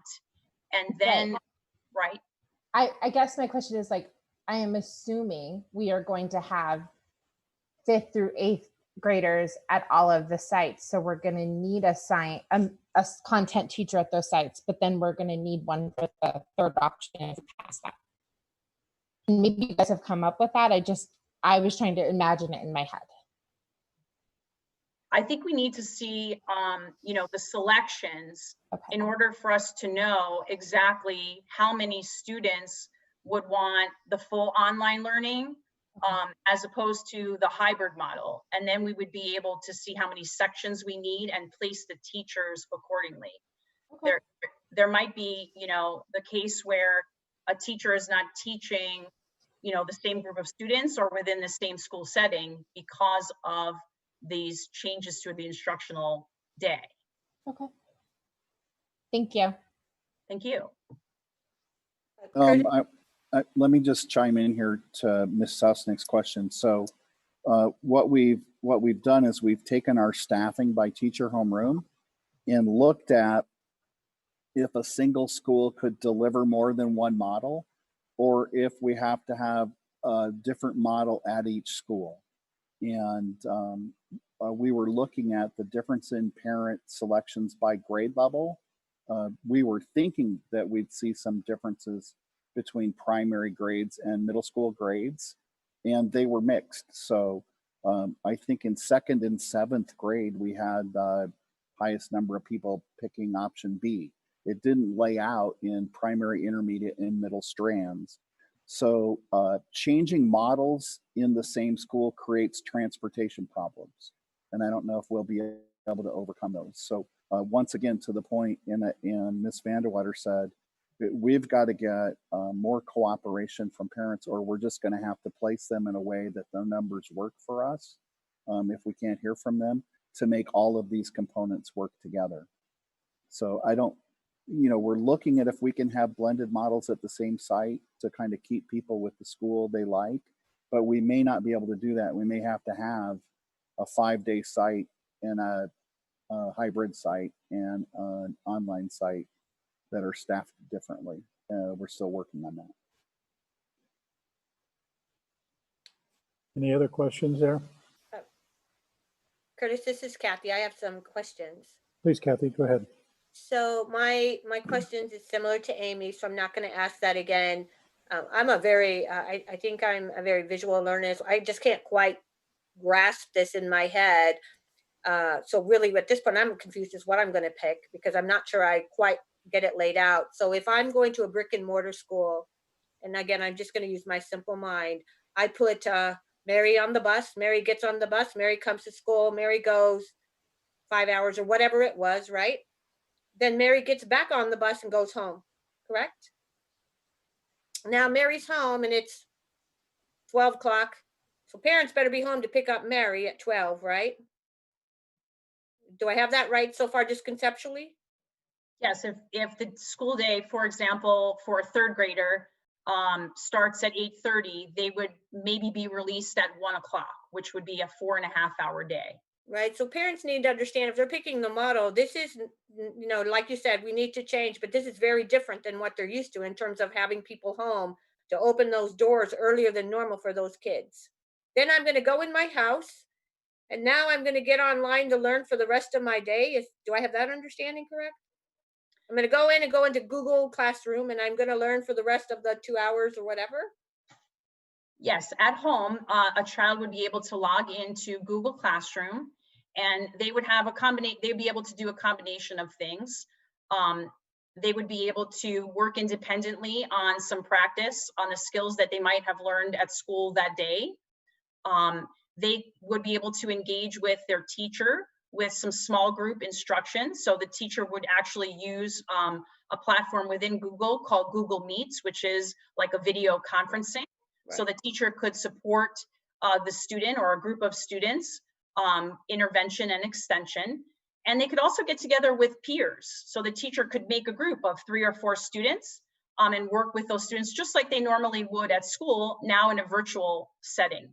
So They're what also- happens if my daughter goes home, she logs in and she wants to have a conversation with their teacher, right? She wants that, and 15 other kids are trying to have the same conversation. Do I get some kind of waiting room to wait in, or how does that work? We also were going to set up some virtual office hours so that students can join during certain times when they are at home and the teacher is still providing support to students so that they can ask questions. And so there would be time for virtual office hours for students and teachers, as well as interventions, extensions, and independent practice for children. So if I have Mary and I'm taking an online class, so now it's pure online and I've sent Mary to brick and mortar, right? So Mary's online. Will Mary learn the same thing online? Will it be cohesive in terms of curriculum studies? Will Mary learn the same thing if she goes online versus Mary that's in brick and mortar at the same timing? That's what, thank you, Member Reyes. That's one of the nice things about the planning that our curriculum teams are doing right now to prepare teachers for that. We're going to be using our district pacing guides for all of these content areas, our district approved curriculum and resources, so that whether you're selecting full-time in-person, hybrid, or all online, we're all staying at the same pace of instruction. And so if at any time we have to shut down for 10 days or a child has to transfer from one model to the next, there isn't going to be any loss of instructional time. And so just like in last year, or the year prior, we're all staying within the same step of the pace of the content. I won't hog the board. I'll let someone else ask. Ms. Reyes, I just wanted to clarify that shortened K3 day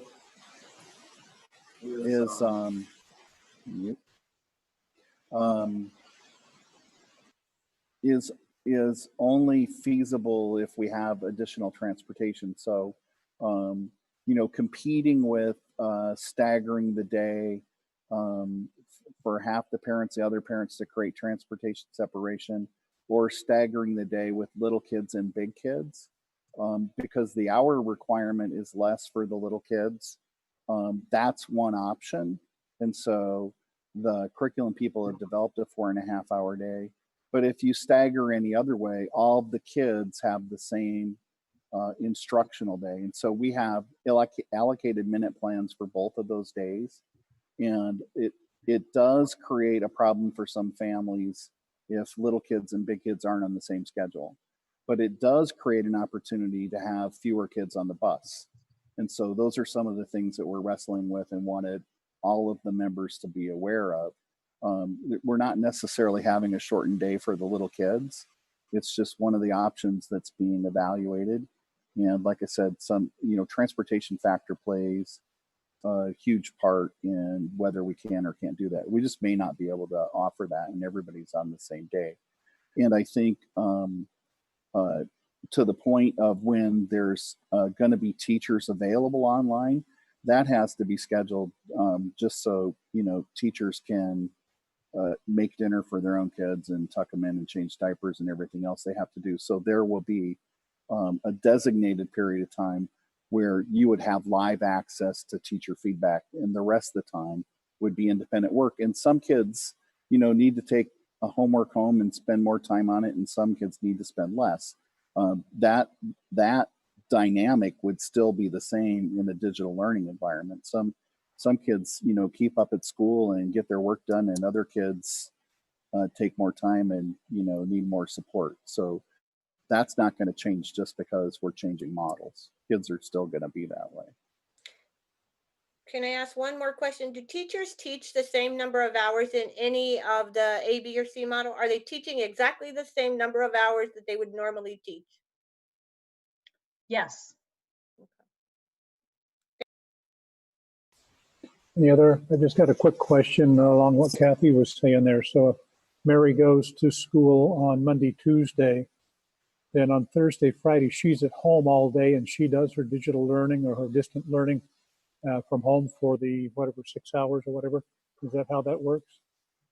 Yes, the flexible model. We have the A group and the B group, and A group would come, on Monday and Tuesday, brick and mortar, and Wednesday, Thursday, and Friday is when they would be at home with support from their teacher and their peers, as well as independent practice.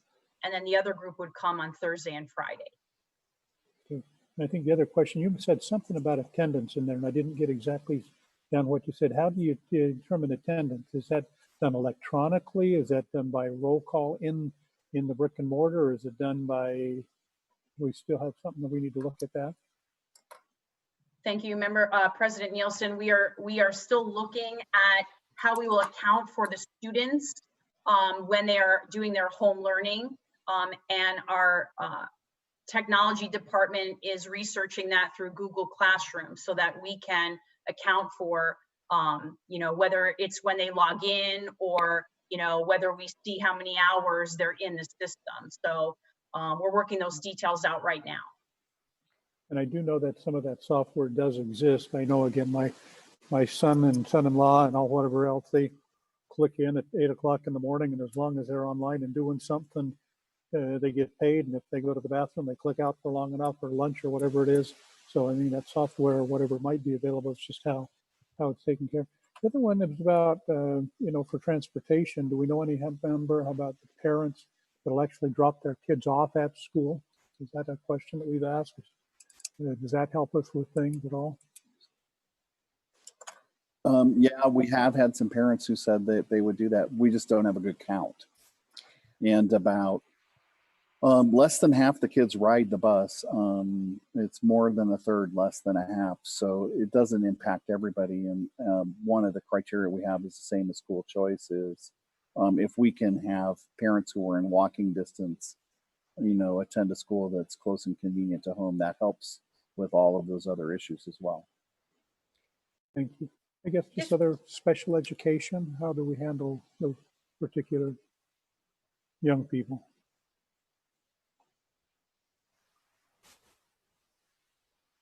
President Nielsen, I'm sorry, I couldn't hear your question. Oh, I'm sorry. The question has to do with special education. I don't know if that's the proper name for it these days, but those kids who come to school who need special attention. Yes, and so as I mentioned, all individualized education plans will be reviewed. Teams from schools will work with our families to assist in making the best recommendation within the models so that we can meet each one of those students' needs. But the models that we have set up will allow for accommodations and modifications for students who receive special education services, as well as who have 504 plans. Thank you. That's all. Anybody else?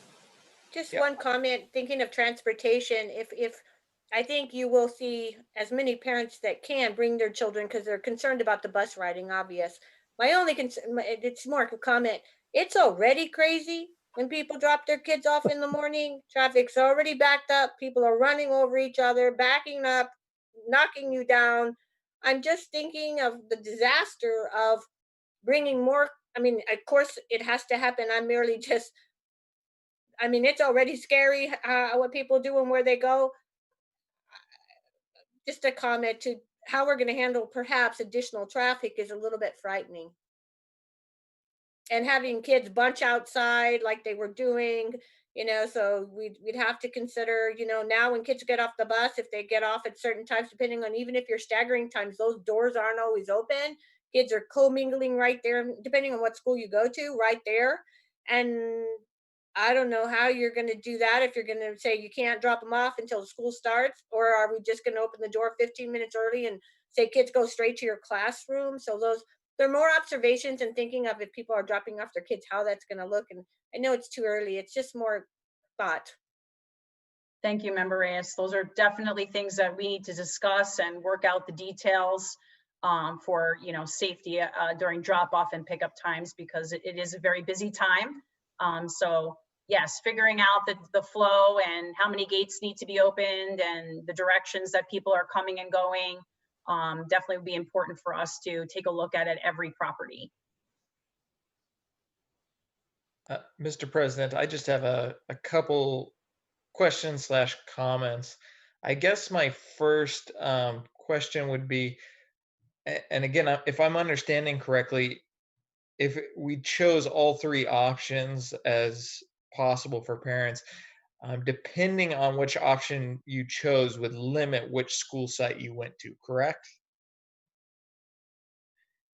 So Quinton, for example, isn't offering both, wouldn't offer both option A and B. It would be either be everybody in doing 5 days a week, or it would be option B with a flexible, correct? Um, President Nielsen, Mr. Rader. So right now, if there's one model per school, that's the most transportation logistically deliverable model. Okay. If you go to blend them, it gets more complicated. So that's where actually knowing what parents want at different grade levels. Now, having said that, if you're blending with online delivery, full-time remote. So for instance, we could have at Quinton, the kids there, excuse me, 5 days a week, but one classroom of 6th, 7th, and 8th grade enrolled at Quinton, but doing full-time remote learning. It's when you blend A and B together where you have a transportation demand that the scheduling gets tricky. So they're not all equally mutually exclusive. Okay, so I am understanding correctly. I think it's important as we go back and ask parents again regarding their preferred model that we make it clear that they may not be in their preferred site. So I want my kid to go to fine arts and I want them in A, but fine arts is only going to offer B based on the feedback that we receive. So that could certainly change how I was feeling as a parent, because getting my student into the preferred model might mean that I'm changing the school that they're going to, and I may be driving further, or they may not be with their peer group that they're used to. So I do think as we're talking to parents and our teachers that they may not be at the site that they're accustomed to, if depending on the model that they choose, if I'm understanding correctly. The other, I guess, concern or just point I'd like to make is, if I'm a teacher and I get a site that's doing model A, I'm being asked to be in a classroom with 28 students potentially, whereas my peer teacher at another site might be in an AB model where they would have 10 to 15 students in their classroom. Is there any concern about frustration amongst staff not getting to teach in their preferred model? I think we have also surveyed teachers, and we will be surveying teachers again after tonight's decision with the governing board. And with all three of the models, our teachers would be teaching their typical day, fulfilling those hours that we have, and then supporting students that they would have in their class, either in school and at home. Okay, no, thank you very much for that explanation. Again, I know you guys are amazing and you're gonna work some magic, but it seems to me like the offering all three choices is going to be extremely difficult, and I have my personal feelings regarding how I would recommend doing it, but as far as these three different models, it feels to me like we should go with either an A or C or a B and C option, and not try to do all three, to Kathy's earlier point.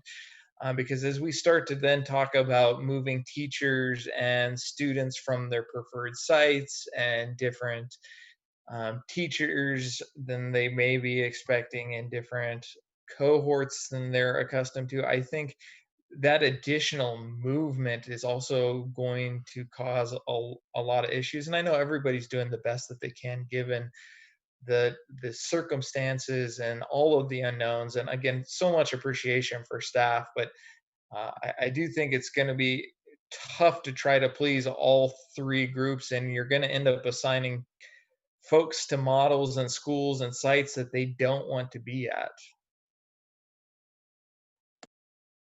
Yeah, I think Mr. Rader actually, you know, if we had some form of B for everybody where we could change the number of days you're at school, you know, depending on what's happening in the environment and other things like that, and not have to worry about you were in an AOI model or how many days you're remoting and how many days you're in the building, but actually, you know, trying to make sense of that by what you wanted to accomplish.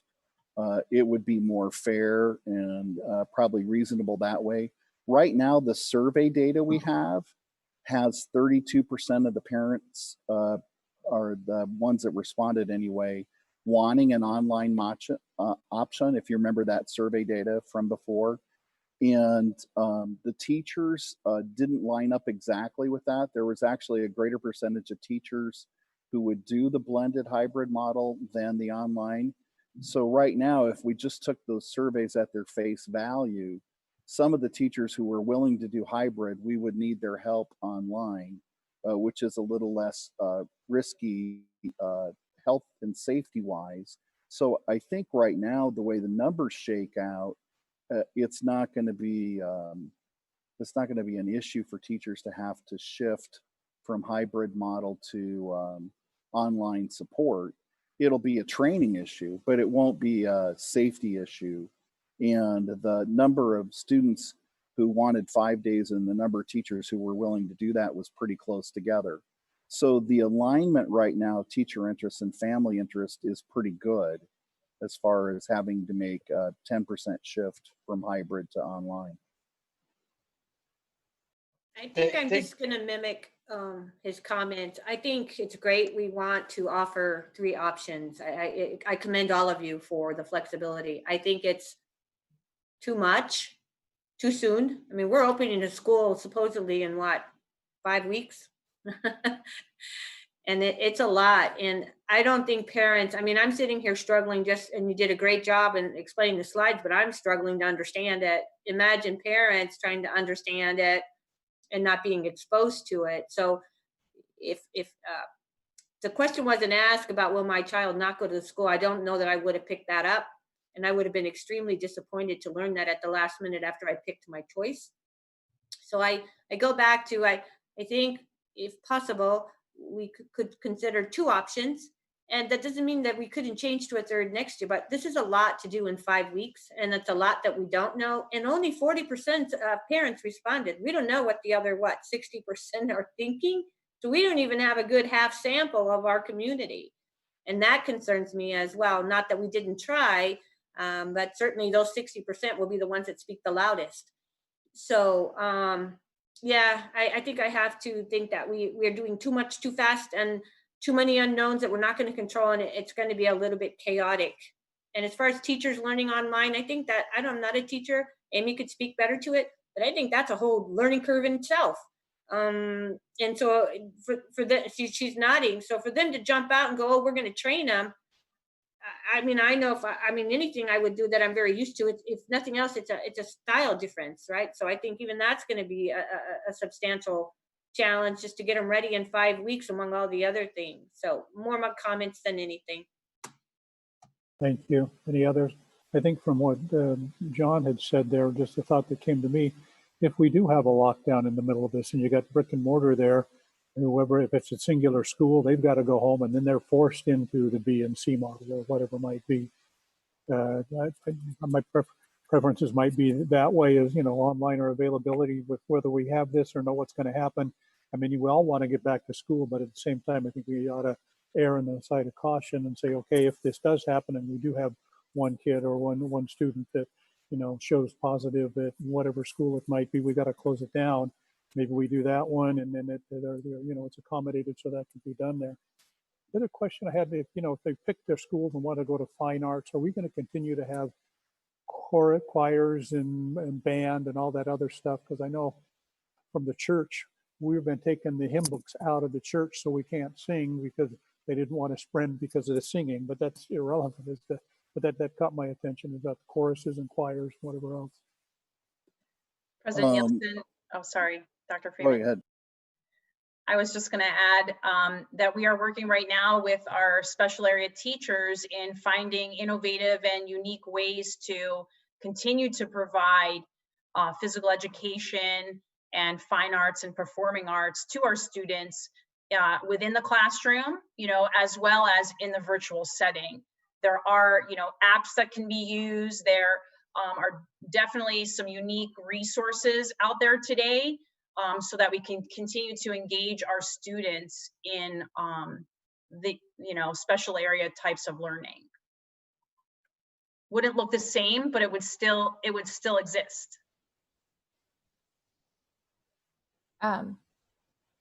So speaking as someone who did do Google Meets and Google Classroom for my fourth quarter, it is a huge learning curve for your teachers, but I don't think it's one that most of your teachers won't find success in. A lot of teachers that I've spoken to, even Littleton teachers that I've spoken to, have said that they kind of felt like this might happen. And so they've been spending their summers kind of looking at it and seeing what's going on.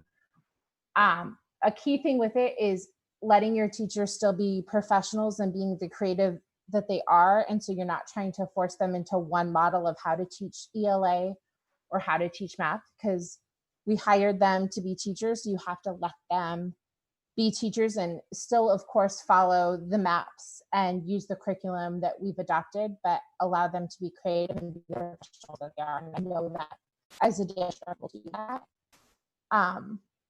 And I do agree with the sentiments. I think 3 options is too crazy. It's too much for our teachers and our community. So I would be interested in picking 2 of the 3, and whatever those 2 end up being is adaptable. But yeah. President Nielsen Thank and you. Member Solzhenitsyn, I appreciate those comments. I do want to add that many of our teachers are already using Google Classroom. There definitely would be additional learning curves, and our curriculum teams have been busy putting together training modules for our teachers so they could get much more comfortable with Google Classroom as well as Google Meets. And we would still always allow teachers to do their own planning and preparation and put their creative spin on the instruction. It would just be assisting them in using the pacing guides and the adopted resources. So they still would be collaborating together and planning and preparing their lessons, just using the support of the platform to deliver it. Yeah. Thank you. Very good. Well, what is the outcome? The number 8 right there, Kristen, what do we need to do? There's an action for instructional delivery. Do we need to make a suggestion as to which of the models we would prefer? What is it that we need to come up with here now? Well, I think President Nielsen, if the board, wants to give us some direction, if you think you're ready for that, or if we need to do more communicating with parents. We're super sensitive to the feedback from the community, and we, of course, were wondering if there'd be a strong preference for one model or another. You could say roughly 1/3 of the families chose each of the 3 models. So maybe we need to do some work to clarify the idea of school change or those things, and that would help us narrow in on 2 that were more preferred. I don't know if we really have the data to drive us to a choice of which of the 2, which 2 of the 3 are better. The balance between instructional quality and health and safety, I think, is a tension that everybody feels. something in the background there. The rate of change, you know, as members referenced, is really high and really fast. It's been catalyzed by the virus. And so, you know, appreciate Mr. Rader's remarks. The staff has been feeling, you know, an overwhelming amount of stress and worked long hours at high speed to prepare this much material for the board in this period of time. So, you know, as long as the movement in the state is for schools to open in the fall or late summer, you know, we're going to have the stress, and the community is going to feel the stress. You know, parents, kids are going to feel the stress. I don't think at this rate of change, other than just really trying to communicate and prepare people that way, that just like people have responded to the pandemic around the world and through the country in different ways, and some states are handling it better than others. The amount of justice and the amount of stress that it's placed on society, I think, has been felt and observed by everybody. So I don't know that even if we narrow it from 3 to 2, we get out of it. I mean, you might get out of it if you went from 3 down to 1 and just picked one preference for a model. But the other thing that we're really sensitive to is if we're not meeting these parents and families' needs, is that they'll just withdraw from Littleton altogether and find another alternative. So, you know, what I might suggest is, you know, proceeding with a little bit of caution, and maybe seeing if we can tease out some other information from parents in another round of surveys. The idea of having to change schools, would that change your preference of models? Dr. Ramos's question on if you were choosing Model A, would it make a difference if it was a, you know, a mask required or a mask not required setting? Those kind of things, I think, are all good questions that we haven't asked. And I think if we could get the participation and compliance of parents up to a greater number in percent, it would give the board more confidence, you know, that they're making decisions that's going to support the families and the community. You know, I had hoped that we would have had a greater response from parents and maybe had a clearer mandate in our survey results, but I'm not feeling that confident about that either. And, you know, I think the only thing we can probably try to do is to get more information along the lines the board is asking for, and better participation of parents with some of those additional questions. I don't know if, but I mean, members of the board may feel strongly and want to give us other direction. Certainly, every time we narrow down options, it saves us work. We're not working on things that aren't going to happen. So, Mr. President, Dr. Freeman, I guess my comment would be, what is going to change to get additional parent engagement? So, I mean, is there a new? I'm sorry. you cut out there, John. I think I accidentally muted myself. So, and then I don't know where we're at. So I guess my thought would be, I don't want to be sitting here 2 weeks from now and we've had 40% of parents respond once again, and we've just wasted 2 weeks where our staff and families could be planning.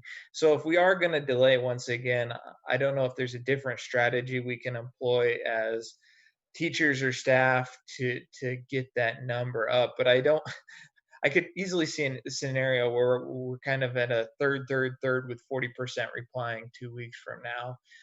If I were going to voice my opinion, I know that there's some folks that think they're ready for kiddos to be in school every single day, but still, given the instruction that we're receiving at the federal and state and county to really limit gatherings and practice social distancing to the greatest extent possible. I do think a option B with a very robust digital learning presence, as well as option C, I do think fit kind of the public health goals while still trying to maintain our educational achievement. It feels to me just too soon to try to bring everybody back.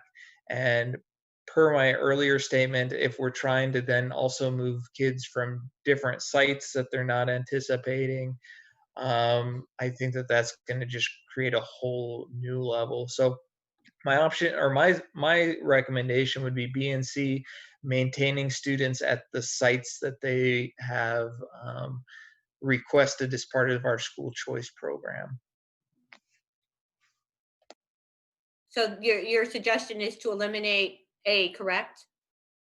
Yeah, that would be correct. Just eliminate the option of full classrooms 5 days a week and I realize that that may create some hardship for families who are working, but I just think that that makes social distancing on transportation and hallways everywhere, including in the classrooms, just extremely difficult.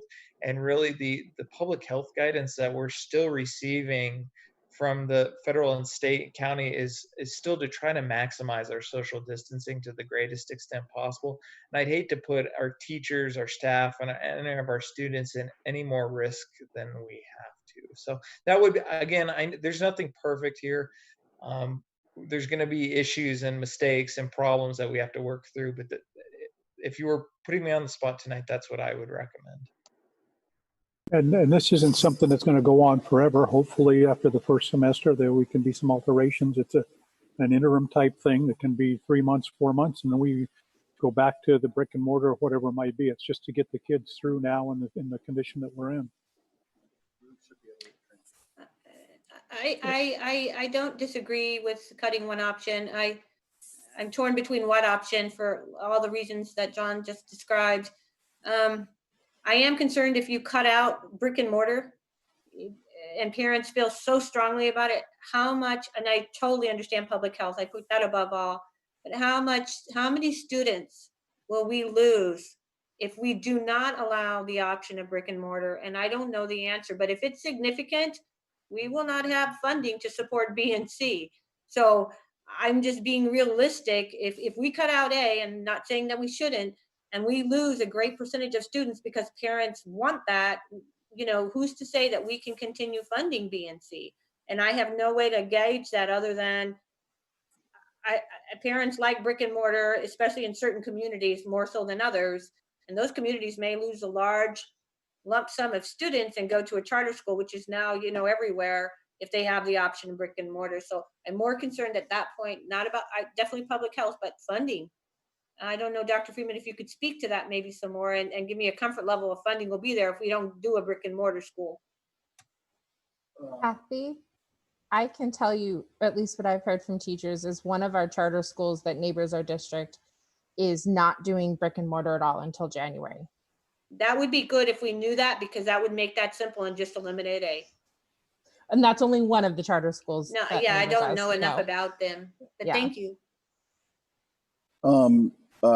President Nielsen, Ms. Reyes, and so what happens is if we go with the state-approved AOI model, the base level funding is reduced 5%. If we go with remote learning, we don't know what the response of the governor legislature will be yet, and so we're hoping to learn that tomorrow. And it's just unfortunate that the timing of our board meeting and the timing of his press conference are off a little bit.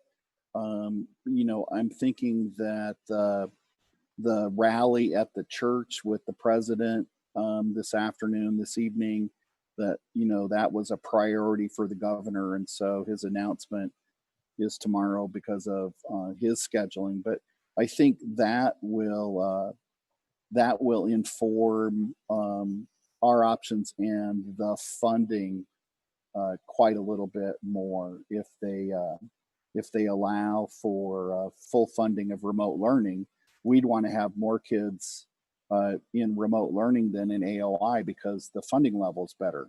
Right. So there still are unanswered questions for us along that line. Now I think if what we say is the model is you're going to learn at home, whether you're enrolled in the AOI school or in Tres Rios is probably immaterial to parents. The fact that they're doing remote digital learning and it's good quality and well supported by teachers is more important than how we plug it into the database. But it would make a difference in our ongoing ability to provide service if we did something that reduced our budget. And AOI does reduce your budget. It just keeps you from losing students to other AOIs.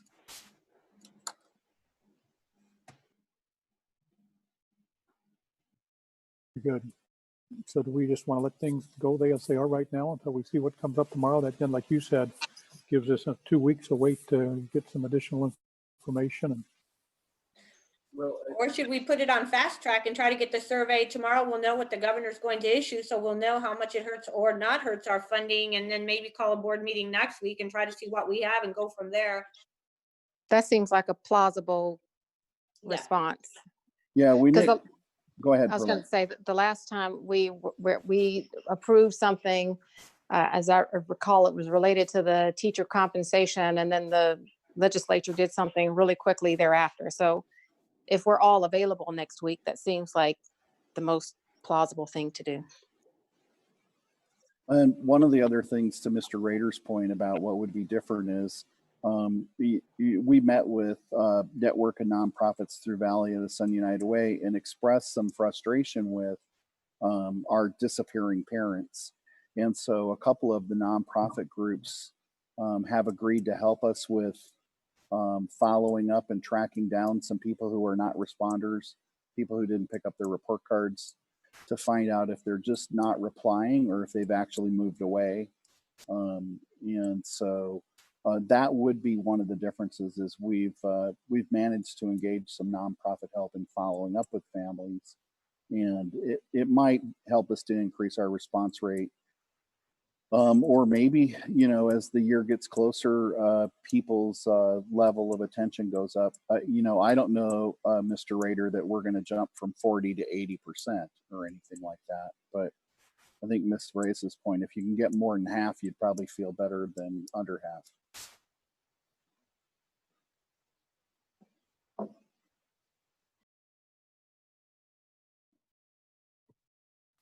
I think if I like Let's thoughts right there. Maybe we just collect some more information and have a special meeting next week. Is that doable? Okay.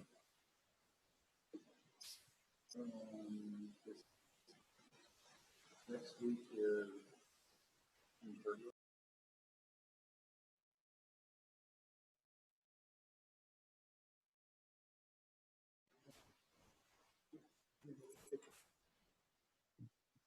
yeah, so you might be able to join remotely. Yeah, it's the end of the month. I think most of the staff is going to be around. Not everybody 100%, but governing board secretary, she'll be here. So that might be the smart course of action. I think, these are difficult changes to make and we're making them very rapidly. So probably all of the intermediary steps, whether they inform us more or not, help to get people thinking about and adjusting to the kind of change that we're trying to make. So, biting things off in littler bites and giving people time to digest probably it has value in and of itself.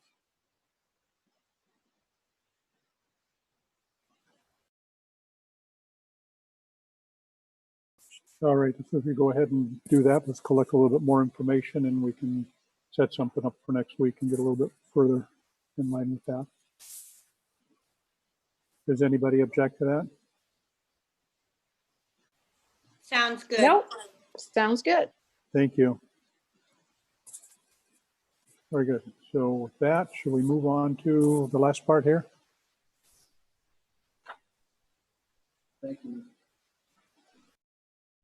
Thank you, Mr. President. We've tried to go through the whole board policy manual, scan through and look for things that would be impacted by changing to remote learning. And we found some things in section B, which is how the board operates related to holding board meetings.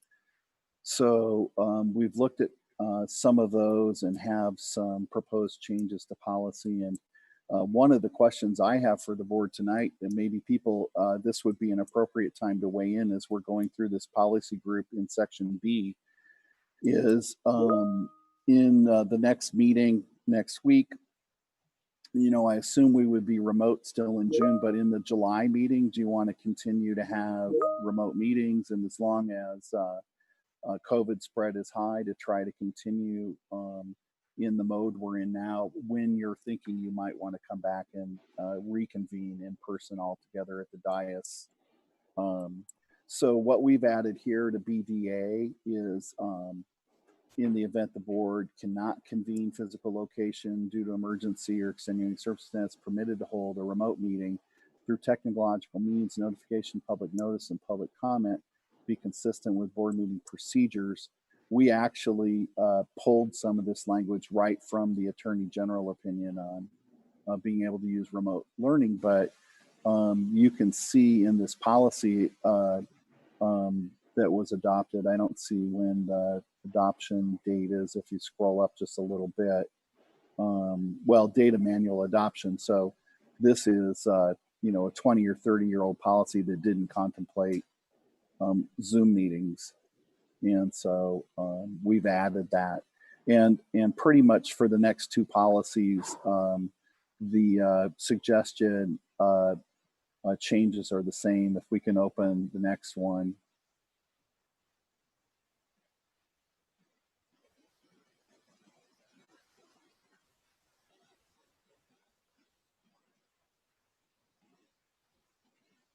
You'll see here that the public notice informed the public meeting held remotely through technological means, and notice instructions to access the meeting, instructions for public comment. We're doing this already. It just wasn't contemplated in policy. And there's one more, I think, in the B group, BEDH.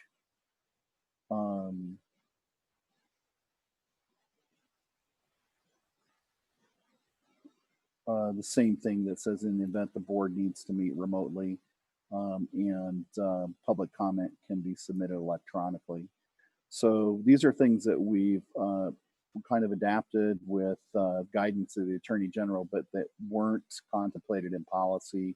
And we just thought it would be good practice to include that option for the board. But then I'm also interested in when the board might want to, you know, reconvene in purpose. And I guess I was just kind of thinking we would keep doing this until you said you wanted to come back, but we do need to plan staff to support one version or the other version of meeting type. So if there's comments on any of these three, you know, I'll try to answer your questions or make adjustments if we need to make adjustments, and some idea about how you want to proceed with the July meeting and going forward. I'm assuming we'll do the one a week from now online.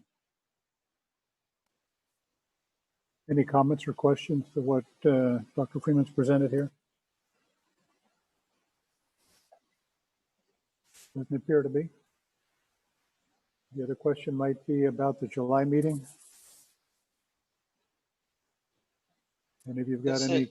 Yeah, Mr. Nielsen, just real quick, I think I'm fine maintaining the remote as long as we continue to be in some sort of phase one reopening, which I think is what most organizations are still in. If we were to come back, I don't think it would be feasible for us to meet at the dais. I think we'd almost have to set up like an alternative meeting location, even if it was the kind of the other half of the Underdown Center, where we could each have our own table, for example. And I'm not sure if we would open it up to the public. All that to be said is, I think for the time being, as long as the numbers remain elevated and we continue to be in a phase one, I think is fine to continue to do the Zoom meeting.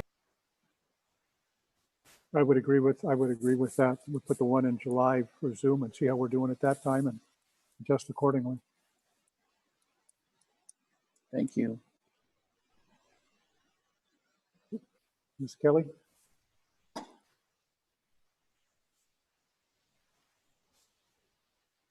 Thank you, President Nielsen, members of the board. Sorry, I'm moderating and doing this, so I had to find myself there. So we have a few pretty simple policies this evening. The first one is policy EG, office services.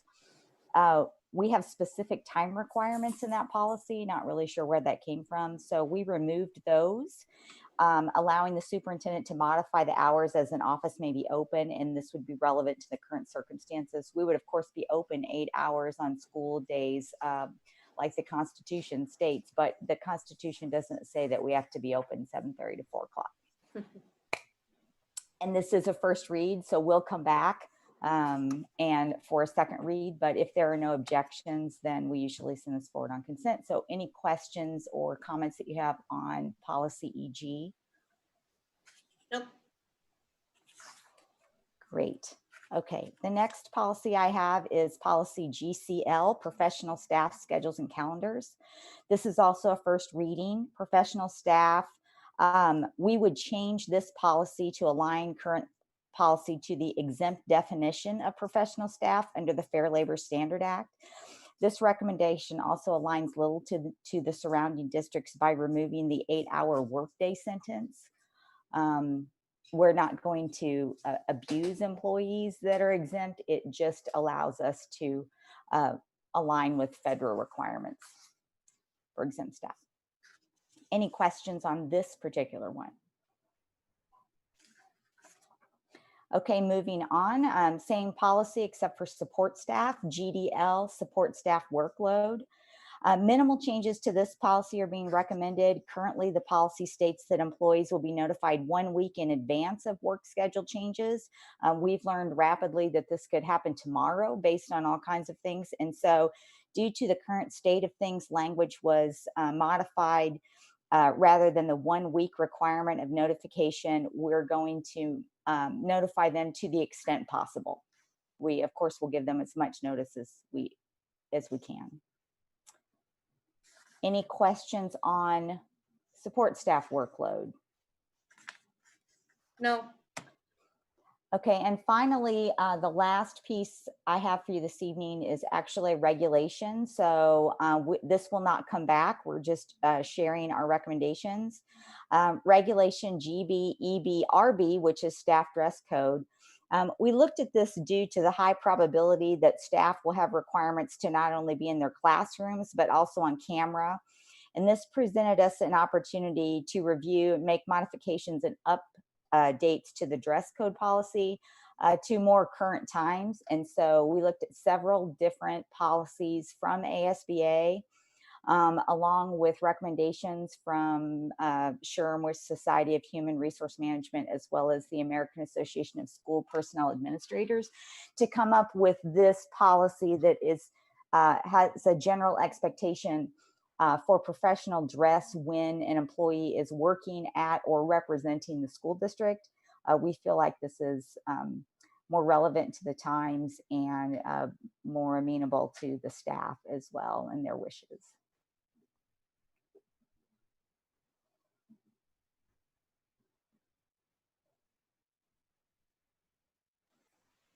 Any recommendations or changes to this one? You will not see this one again unless you have a change.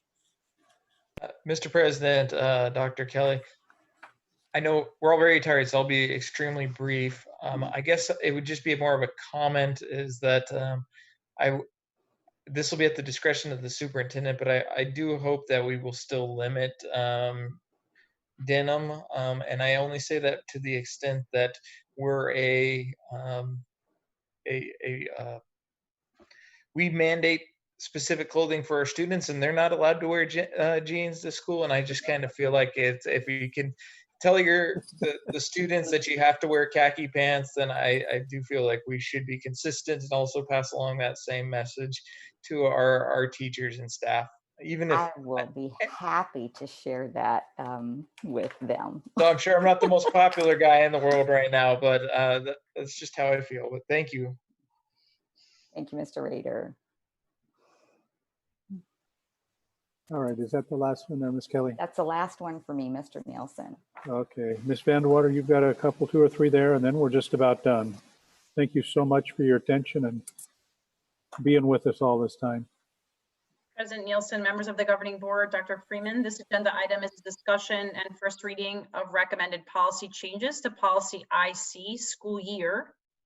The recommended changes in policy would add language allowing the superintendent in an emergency or in an extenuating circumstance for health and safety reasons to direct staff and students to engage in remote learning during the school year. The additional language is relevant to the current circumstances. And at this time, I can answer any questions that you might have.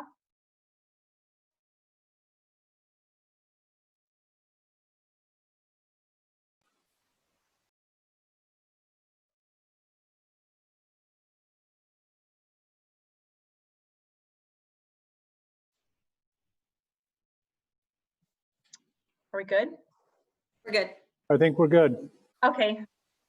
Similarly, President Nielsen, members of the governing board, Dr. Freeman, this agenda item is a discussion and first reading of recommended policy changes to policy ID school day.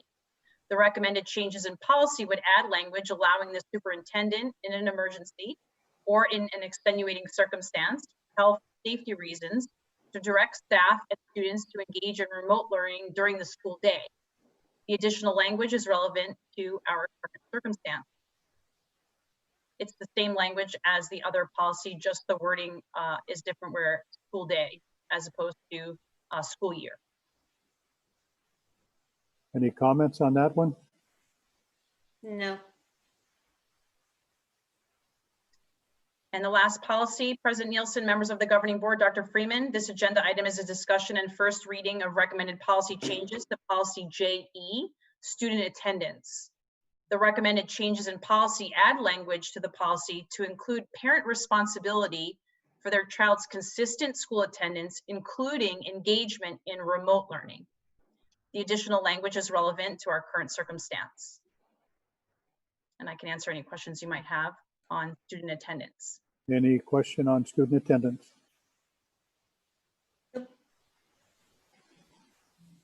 Thank you very much.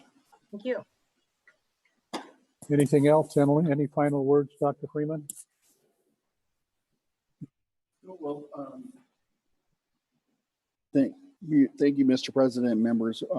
We'll get staff working on what we might be able to put together and present in a week. And hopefully the announcement that the governor makes tomorrow will inform some of those options. And we'll have some discussion about the feedback that came from different members and the rationale you all have presented, and certainly take that into consideration. I think that this idea that, in the future, we need some agility moving back and forth from school and home. And I think most people would agree that, with an emphasis on having kids in school, but when it's safe, that may be informative to people as well. But I think one of the things we're going to try to do to put information out to parents is actually put together a straw model or a tentative schedule of what kind of programs would be at which schools, and see if that creates more interest in our parents responding. If they think there's the possibility they may have to change schools, to change models, that may influence them in giving their feedback. So we'll try to put that together quickly. I mean, we have a delivery model set up and we have some people to help. And I think maybe adding school model by site might, like I said, energize some more response from the community. Thank you very much, Dr. Freeman. We want to let you know, if you'll express to the staff and the teachers, we're grateful for all the work that they've done to get us this far, and know that we'll do the best we can for the rest of it. I appreciate all of you being here and staying long with us here tonight. Do I have a motion then to adjourn? This is Kathy. I'll make the motion to adjourn. I think it's 8:47, 8:48. I don't know. This is Mr. 8:52. Rader, I second. 8:52. Thank you. I made that motion. And a second? John second. John second? No, I hear any. Ada, do you want to go through and just get the rest of it?